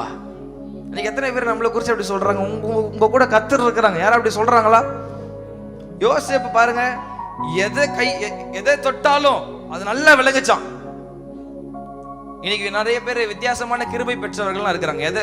யாரா தொட்டாங்கன்னா அண்ணியோட ஆஃப் ஆகுது, அண்ணி அதுக்கப்புறம் வேலையே செய்யாது அந்த காரியம். எத்தனை பேர் அப்படி ஒரு கிருபை பெற்றிருக்கிறீங்க இந்த நேரத்தில்? யோசேப்பு கூட கர்த்தர் இருந்தார், அதை ஜனங்கள் பார்த்தார்கள். இன்னைக்கு ஆண்டவர் ஏன் தெரியுமா உங்களை ரட்சிச்சு சபைக்குள்ள உட்கார வச்சிருக்கிறாரு? வெளியே இருக்கிற புறஜாதி உங்களை பார்த்து சொல்லலாம், ஏன்பா உங்க கூட கர்த்தர் இருக்கிறாருப்பா, உங்க கூட கர்த்தர் இருக்கிறார் இன்னைக்கு சொல்றாங்களா? இன்னைக்கு வெளியே சாட்சி உள்ளவர்களாய் வாழணும், உள்ள சபைக்குள்ள சாட்சி உள்ளவர்களா வாழணும். இப்ப பாருங்க, இந்த போத்திபார் பார்த்துட்டா, போத்திபார் மனைவி பாவம் தூண்டி யோசேப்பை இப்போ ஒரு இக்கட்டான சூழ்நிலை அந்த அம்மா தள்ளிடுச்சு. யோசேப்பு அப்பயும் போய் என்ன ஆண்டவர் இப்படி பண்ணிட்டீங்கன்னு அழுவல. நம்மளா இருந்தா அந்த அம்மா பயங்கரமா கேள்வி கேட்டு என்னடா பண்றதுன்னு ஓரமா உடங்கி கிடந்திருப்போம். ஆண்டவர் அங்கேயும் சும்மா விடல, சிறைச்சாலைக்குள்ள போனா ஆண்டவர் 2 பேருக்கு சொப்பனத்தை கொடுக்கிறார். ஒருத்தனை சொன்ன மாதிரி தூக்கில் போடுறாங்க, ஒருத்தனை 3 நாளுங்களுக்கு அப்புறம் அவனை தூக்கி ராஜா பக்கத்தில் நிறுத்துறாங்க. யோசேப்பு அவன்கிட்ட சொல்றான், என்ன நினைச்சுக்கோப்பா, என்ன மறந்துடாத. ஆனா அவன் போய் பாருங்க, கொஞ்ச நாளே மறந்துட்டான். ஆண்டவர் அப்பயும் சும்மா விடல, ராஜாவுக்கு ஒரு சொப்பனத்தை கொடுத்தாராம். ஆமென். ஆண்டவர் உங்களை நேசிக்கிறார், ஆண்டவருக்கு நீங்களுக்கு தேவை. ஆனால் ஆண்டவர் உங்களை சும்மா விடவே மாட்டாரு. நீங்க இக்கட்டான சூழ்நிலை இருக்கும் போது உங்க மேல அதிகாரிகளுக்கு ஆண்டவர் காரியங்களை கொடுத்து உங்களை விடுதலை செய்யணும். ஆண்டவர் பல காரியங்களை செய்வார். எத்தனை பேர் அதை விசுவாசிக்கிறீங்க? யோசேப்பு இப்போ சிறைச்சாலையில் இருக்கிறாரு. அது எத்தனை வருஷம் தெரியல, ரொம்ப வருஷமா சிறைச்சாலையில் இருக்கிறாரு. ஒரு குறிப்பிட்ட நாள் வருது, ஆண்டவர் எல்லாத்தையும் பெர்ஃபெக்ட்டா பண்ணுவார். கரெக்டான டைம்ல பண்ணிட்டே இருப்பார் ஆண்டவர். இப்போ பார்த்தா ராஜாவுக்கு ஆண்டவர் சொப்பனத்தை கொடுத்துட்டாரு. ராஜாவுக்கு பயங்கர தலைவலி. இருக்கிற எல்லா மெஜிஷியன்ஸ், எல்லா சொப்பனை விளக்குறவங்க எல்லாரையும் கூப்பிடுறாரு. யாருமே தப்பா சொல்றாங்க. அப்போ அந்த பானபாத்திரக்காரனுக்கு ஞாபகம் வருது, ஏப்பா ஜெயில ஒருத்தர் இருக்கிறாருப்பா, எனக்கு அவர் தான் சொன்னாரு. உடனே ராஜா சொல்றாங்க, உடனே கூட்டுவாங்க. இப்போ போனா யோசேப்பு பயங்கரமா, நான் நினைக்கிறேன் ரொம்ப வருஷம் ஜெயிலில் இருக்கனால ஷேவ்லாம் பண்ணாம முடியெல்லாம் வளர்ந்து அழுக்கா இருந்திருப்பார். உடனே அவனை கூப்பிட்டு நல்ல சவரெல்லாம் பண்ணி முடியெல்லாம் வெட்டி நல்லா புது ட்ரெஸ் எல்லாம் போட்டு ராஜா முன்னாடி கொண்டு வந்து நிறுத்துறாங்க. யோசேப்புக்கு ஆண்டவர் முன்னாடியே சொல்லிட்டார் எல்லா காரியத்தையும் இப்படி நடக்க போகுதுன்னு. யோசேப்பு வரான், ராஜா சொப்பனத்தை சொல்றாரு. கொஞ்சம் கூட தயங்காம டக்கு டக்கு டக்கு டக்குன்னு எல்லாத்தையும் சொல்றாரு யோசேப்பு. அப்போ ராஜா யோசிக்கிறாரு, யாரா இதற்குரிய இந்த காரியத்துக்கு யாரா ஒருத்தர் அர்ப்பணிக்கணுமே அப்படின்னு யோசேப்பு ஐடியா கொடுத்துட்டு இருக்கும் போது ராஜா சொல்றாரு, எதிர வச்சுட்டே நான் யாரையும் அர்ப்பணிக்க விரும்பல, உன்னையே நான் இந்த எகிப்திற்கு கவர்னர் ஆக்குறேன்னு சொல்லிட்டு அடிமையாய் கொண்டு போனவனை ஆண்டவர் உயர்த்திய வாழ்க்கையில புதிய காரியத்தை செய்தார். ஆமென். ஏன் செய்தார் தெரியுமா? கடைசி வரைக்கும் அந்த பரிசுத்தத்தை விடவே இல்லை, காத்து கொண்டிருந்தான்.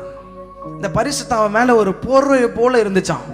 அதை ஒரு நாள் பல வர்ண அங்கேயே போட்டிருந்தாலும் அந்த பரிசுத்த ஆடையவன் காத்து கொண்டிருந்தான். ஒரு நாள் அதை கைட்டி போடவே இல்லை. ஒருவேளை அந்த பாவத்தை யோசேப்பு செய்திருந்தான்னு சொன்னா இன்னைக்கு நம்ம யோசேப்பு குறித்து பேசியிருந்தது கூட மாட்டோம். யோசேப்பு பரிசுத்தத்தை காத்து கொண்டான். ஆண்டவர் நோவாவை பார்த்து சொன்னாரு, இந்த கரப்டட் ஜெனரேஷன்ல உன்னை நான் உத்தமனா பார்க்கிறேன் நோவா. தாவீதை பார்த்து ஆண்டவர் சொன்னார், இனி இருதயத்துக்கு நீ ஏற்றவனா இருக்கிறப்பா. இயேசு கிறிஸ்து ஞானஸ்தானம் பெற்று கரையிறங்கின போது மேல இருந்து ஒரு சத்தம் உண்டாச்சான், இவர் என்னுடைய நேசகுமாரன், இவர் மேல் நான் பிரியமா இருக்கிறேன். இன்னைக்கு அதே ஆவியானுடைய கண்கள் சபை எங்கும் உலாவி, உலகம் எங்கும் உலாவி பார்த்துட்டு இருக்குது. இனி இருதயத்துக்கு ஏற்றவன் யாரா இருக்கிறானா? அவன் இருதயத்துக்கு ஏற்றவனா மாறணும், புதிய காரியம் உங்க வாழ்க்கையில தோன்றணும் அப்படின்னு சொன்னா யோசேப்பை போல பரிசுத்தத்தை காத்து கொள்ளணும். ஆமென். யோசேப்பு கடைசி வரைக்கும் பரிசுத்தத்தை விடவே இல்லை, காத்து கொண்டிருந்தான்.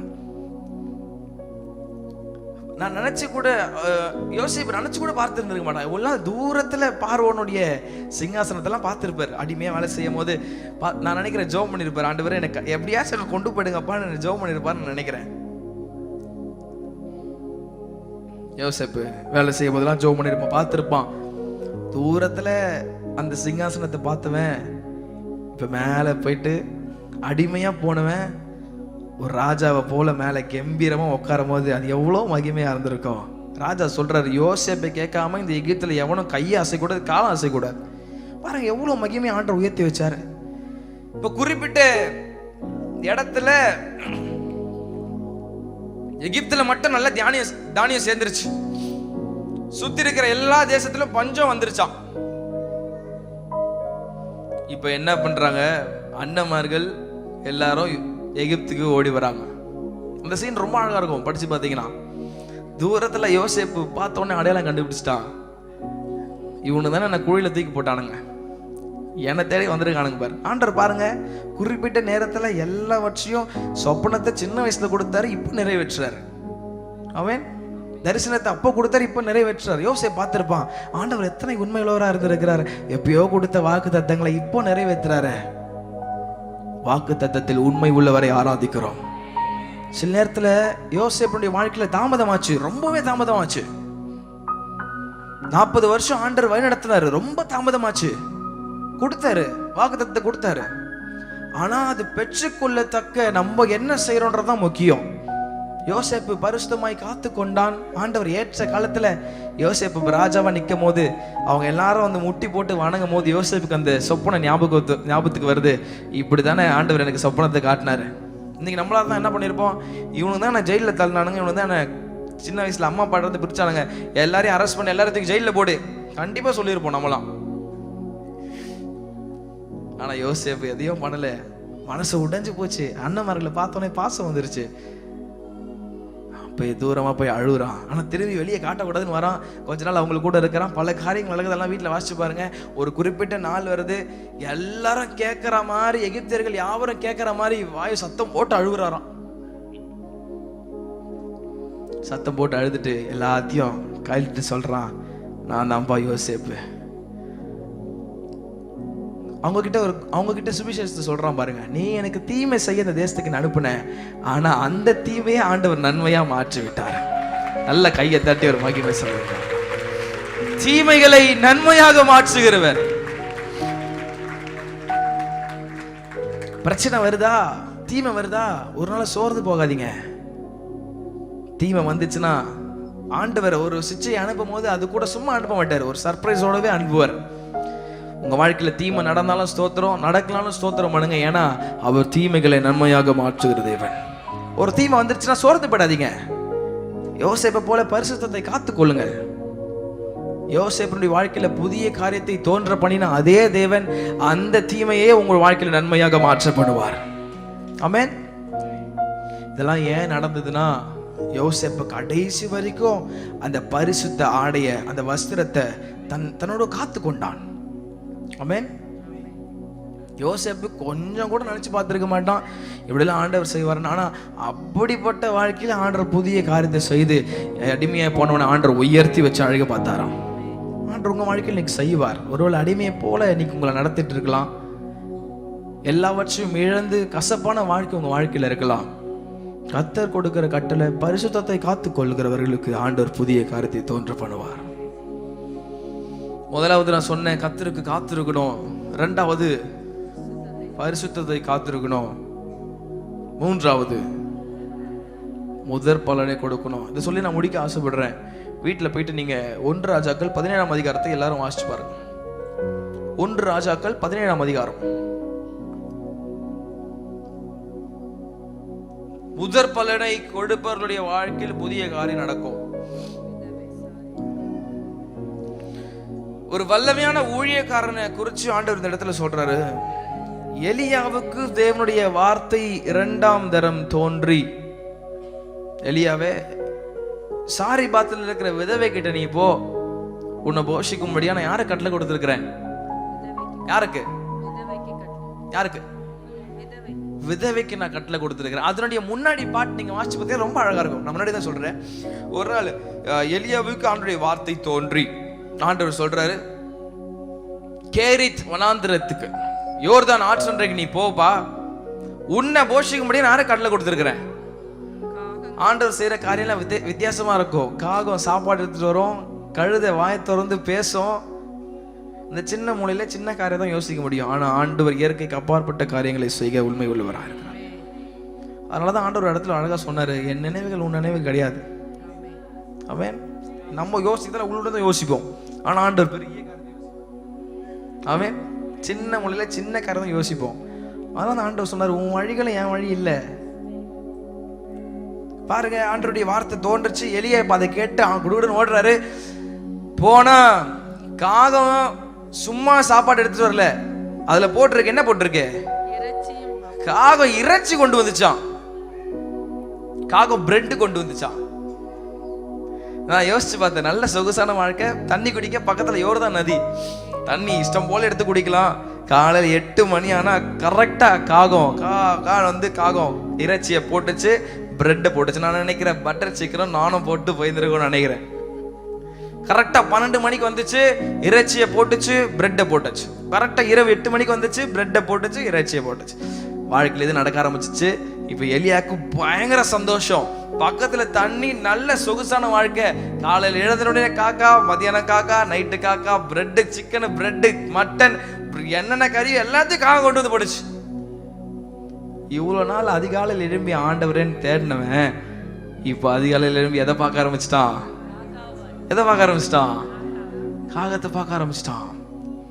நம்மளும் இன்னைக்கு அப்படிதான் பண்றோம். ஒரு குறிப்பிட்ட காரியம் வேணும்னு சொன்னா 40 நாள் ஃபாஸ்டிங், 20 நாள் ஃபாஸ்டிங், உபவாசம், பயங்கர உபவாசம் இருந்து சபையில வந்து முட்டி மோதி அழுதுருப்போம். ஆண்டவர் அந்த சத்தத்தெல்லாம் கேட்டு உடனே பதில கொடுத்துருப்பாரு. அதுக்கு அடுத்த நாளே வேத வாசிப்பு கட்டு, ஜபம் கட்டு, ஆலய வருதல் கட்டு, எல்லாமே கட்டு. பக்கத்துல பார்த்து கேளுங்க, அப்படி நடக்குதா?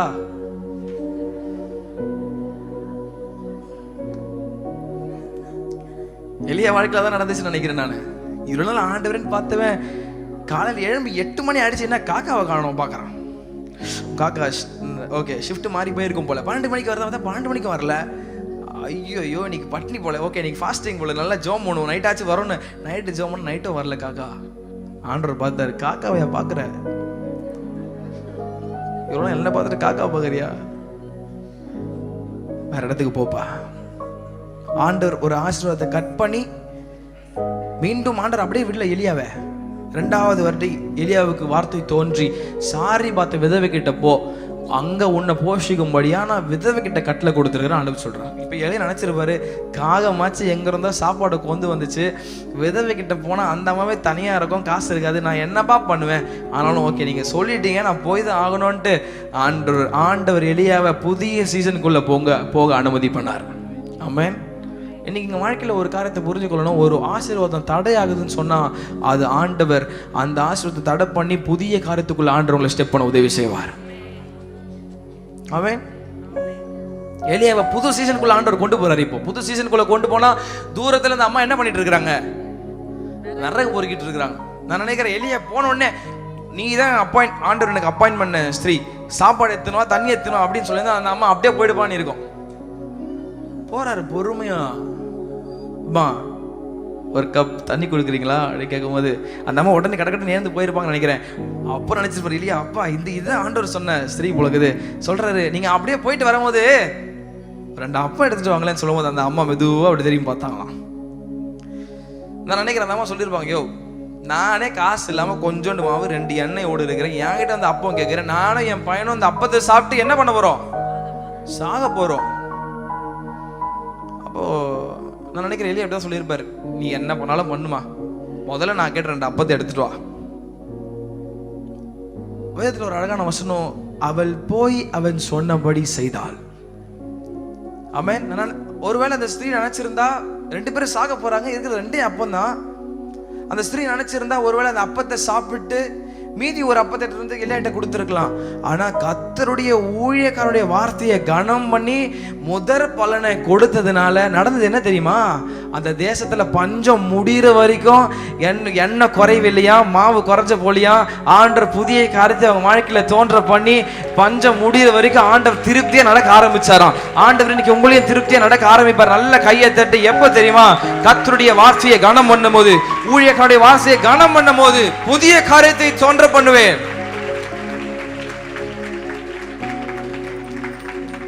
புதிய காரியம் நடக்கும். எப்ப நடக்கும் தெரியுமா? முதற் பலனை பெஸ்ட் எடுத்துட்டு ஆண்டர்கிட்ட கொடுக்கும் போது. காயினும் ஆபேலும் அப்படிதான். ஆபேல் இருக்கிறதுல பெஸ்ட்டை கொண்டு வந்தான், காயின் இருக்கிறது வந்தது போனதெல்லாம் கொண்டு போய் கொடுத்தான். ஆண்டவர் ஏற்றுக்கொள்ளவே இல்லை. வாழ்க்கையில் இருக்கிற முதல் காரியத்தை ஆண்டவர் எதிர்பார்க்கிறார். பக்கத்துல பார்த்து சொல்லுங்க, முதற் பலனை கொடுங்க. அப்படியே இன்னொரு வார்த்தையை சொல்லுங்க, கர்த்தருடைய வார்த்தையை கனம் பண்ணுங்க. இன்னொரு வார்த்தையை சொல்லிருங்க, ஊழியக்காரருடைய வார்த்தையை கனம் பண்ணுங்க. ஊழியக்காரன் நீங்க நல்லா இருக்கணும்னு சொல்லிட்டு தான் பலிபீடத்துல இருந்து உங்களை குத்துவாரு, உங்களை தூக்கி நெருப்புல போடுவாரு. ஆமென். நீங்க கெட்டு போனோன்னு ஒரு நாளும் சொல்ல மாட்டாங்க. நீ என்ன சொல்றது, நான் இப்படிதான் இருப்பேன் அப்படின்னீங்கன்னா ஆண்டவர் விட்டுருவார். தங்கள் இருதயம் இருளடைந்ததுனால சிந்தனை வீணர்களான மாதிரி ஆண்டவர் உங்க வழிக்கே ஒப்பு கொடுத்துருவாராம். ஆனா ஆண்டவர் அப்படி விடுற ஆண்டவர் கிடையாது. நீங்க நல்லா வரணும்னு சொல்லிட்டு தான் ஆண்டவர் இங்கேருந்து குத்துவாரு, உங்களை திருப்பி போடுவாரு. உங்க சித்தம், அவர் சித்தம் நிறைவேறும் அளவு உங்களை குத்துட்டே இருப்பாரு. ஏன் தெரியுமா? நீங்க நல்லா அவர் சோதித்த பிறகு நீங்க பொண்ணா விலகணும்னு சொல்லிட்டு தான் ஆண்டவர் உங்க வாழ்க்கையில புதிய காரியத்தை இன்னைக்கு தோன்ற பண்ணுகிறார். இருக்கிற இடத்துல அப்படி எழுமணி போமா, நான் முடிச்சிட்டேன். ஒரே மாமா தெரியலமா 3 காரியங்கள் இன்னைக்கு நான் உங்களுக்கு சொன்னேன். இதெல்லாம் இவங்க வாழ்க்கையில ஏன் ஆண்டவர் புதிய காரியத்தை செய்தாருன்னு சொன்னா, இவங்க யாருமே முந்தின காரியத்தை குறித்து யோசிக்கவே இல்லை. அந்த ஸ்திரீ முந்தின காரியத்தை குறித்து யோசிக்கவே இல்லை. ஐயோ அப்படி இவர் 2 அப்பம் தான் இருக்குது, இதெல்லாம் என்ன நடக்க போகுது, இதுக்கப்புறம் எனக்கு இருக்குமா, அதெல்லாம் எதுவுமே யோசிக்கல. முதல் பலனை கொடுத்தா. யோசிப்ப இப்படிலாம் நடந்துருச்சே, இவ்வளோ என் வாழ்க்கை போயிடுச்சுன்னு ஒரு நாள் யோசிக்கல. ஆண்டவர் புதிய காரியத்தை தோன்ற பண்ணினாரு. யோபுடைய வாழ்க்கையில தான் இன்னைக்கு ஆண்டவர் உங்க வாழ்க்கையில புதிய 2019க்குள்ள போற உங்களுடைய வாழ்க்கைய ஆண்டவர் அது சொல்றார். உன் வாழ்க்கையில புதிய காரியத்தை நான் தோன்ற பண்ண விரும்புறேன். 2018 எல்லாவற்றையும் இழந்திருக்கலாம். யோபுவை போல, யோசேப்பு போல அவமானம், தாங்க முடியாத அவமானம் வந்திருக்கலாம். இந்த ஸ்திரீயை போல தேவையான வாழ்க்கை, அடுத்த கட்ட நடவடிக்கை என்ன பண்றதுன்னு கூட தெரியாம இருக்கலாம். ஆனா ஒரு நம்பிக்கை, ஒரு விசுவாசம். நீங்க சொல்ல போறீங்க, கையை உயர்த்தி சொல்லுங்க பாப்போம். கர்த்தர் என் வாழ்க்கையில் புதிய காரியங்களை தோன்ற பண்ணுவார். கர்த்தர் என் வாழ்க்கையில் புதிய காரியங்களை தோன்ற பண்ணுவார். அது எப்போ தோன்ற பண்ணுவார்னா, முந்தின காரியங்களை நினைக்காமல், பூர்வமானவைகளை சிந்திக்காமல். 2 கையை உயர்த்தி நீங்க சொல்ல போறீங்க, என்ன நடந்தாலும் நன்றியா, யார் கைவிட்டாலும் நன்றியா, என்ன நடந்தாலும் நன்றியா, யார் கைவிட்டாலும் நன்றியா, நன்றி நன்றி இடைவிடா. சொல்லுங்க சொல்லுங்க, நன்றி.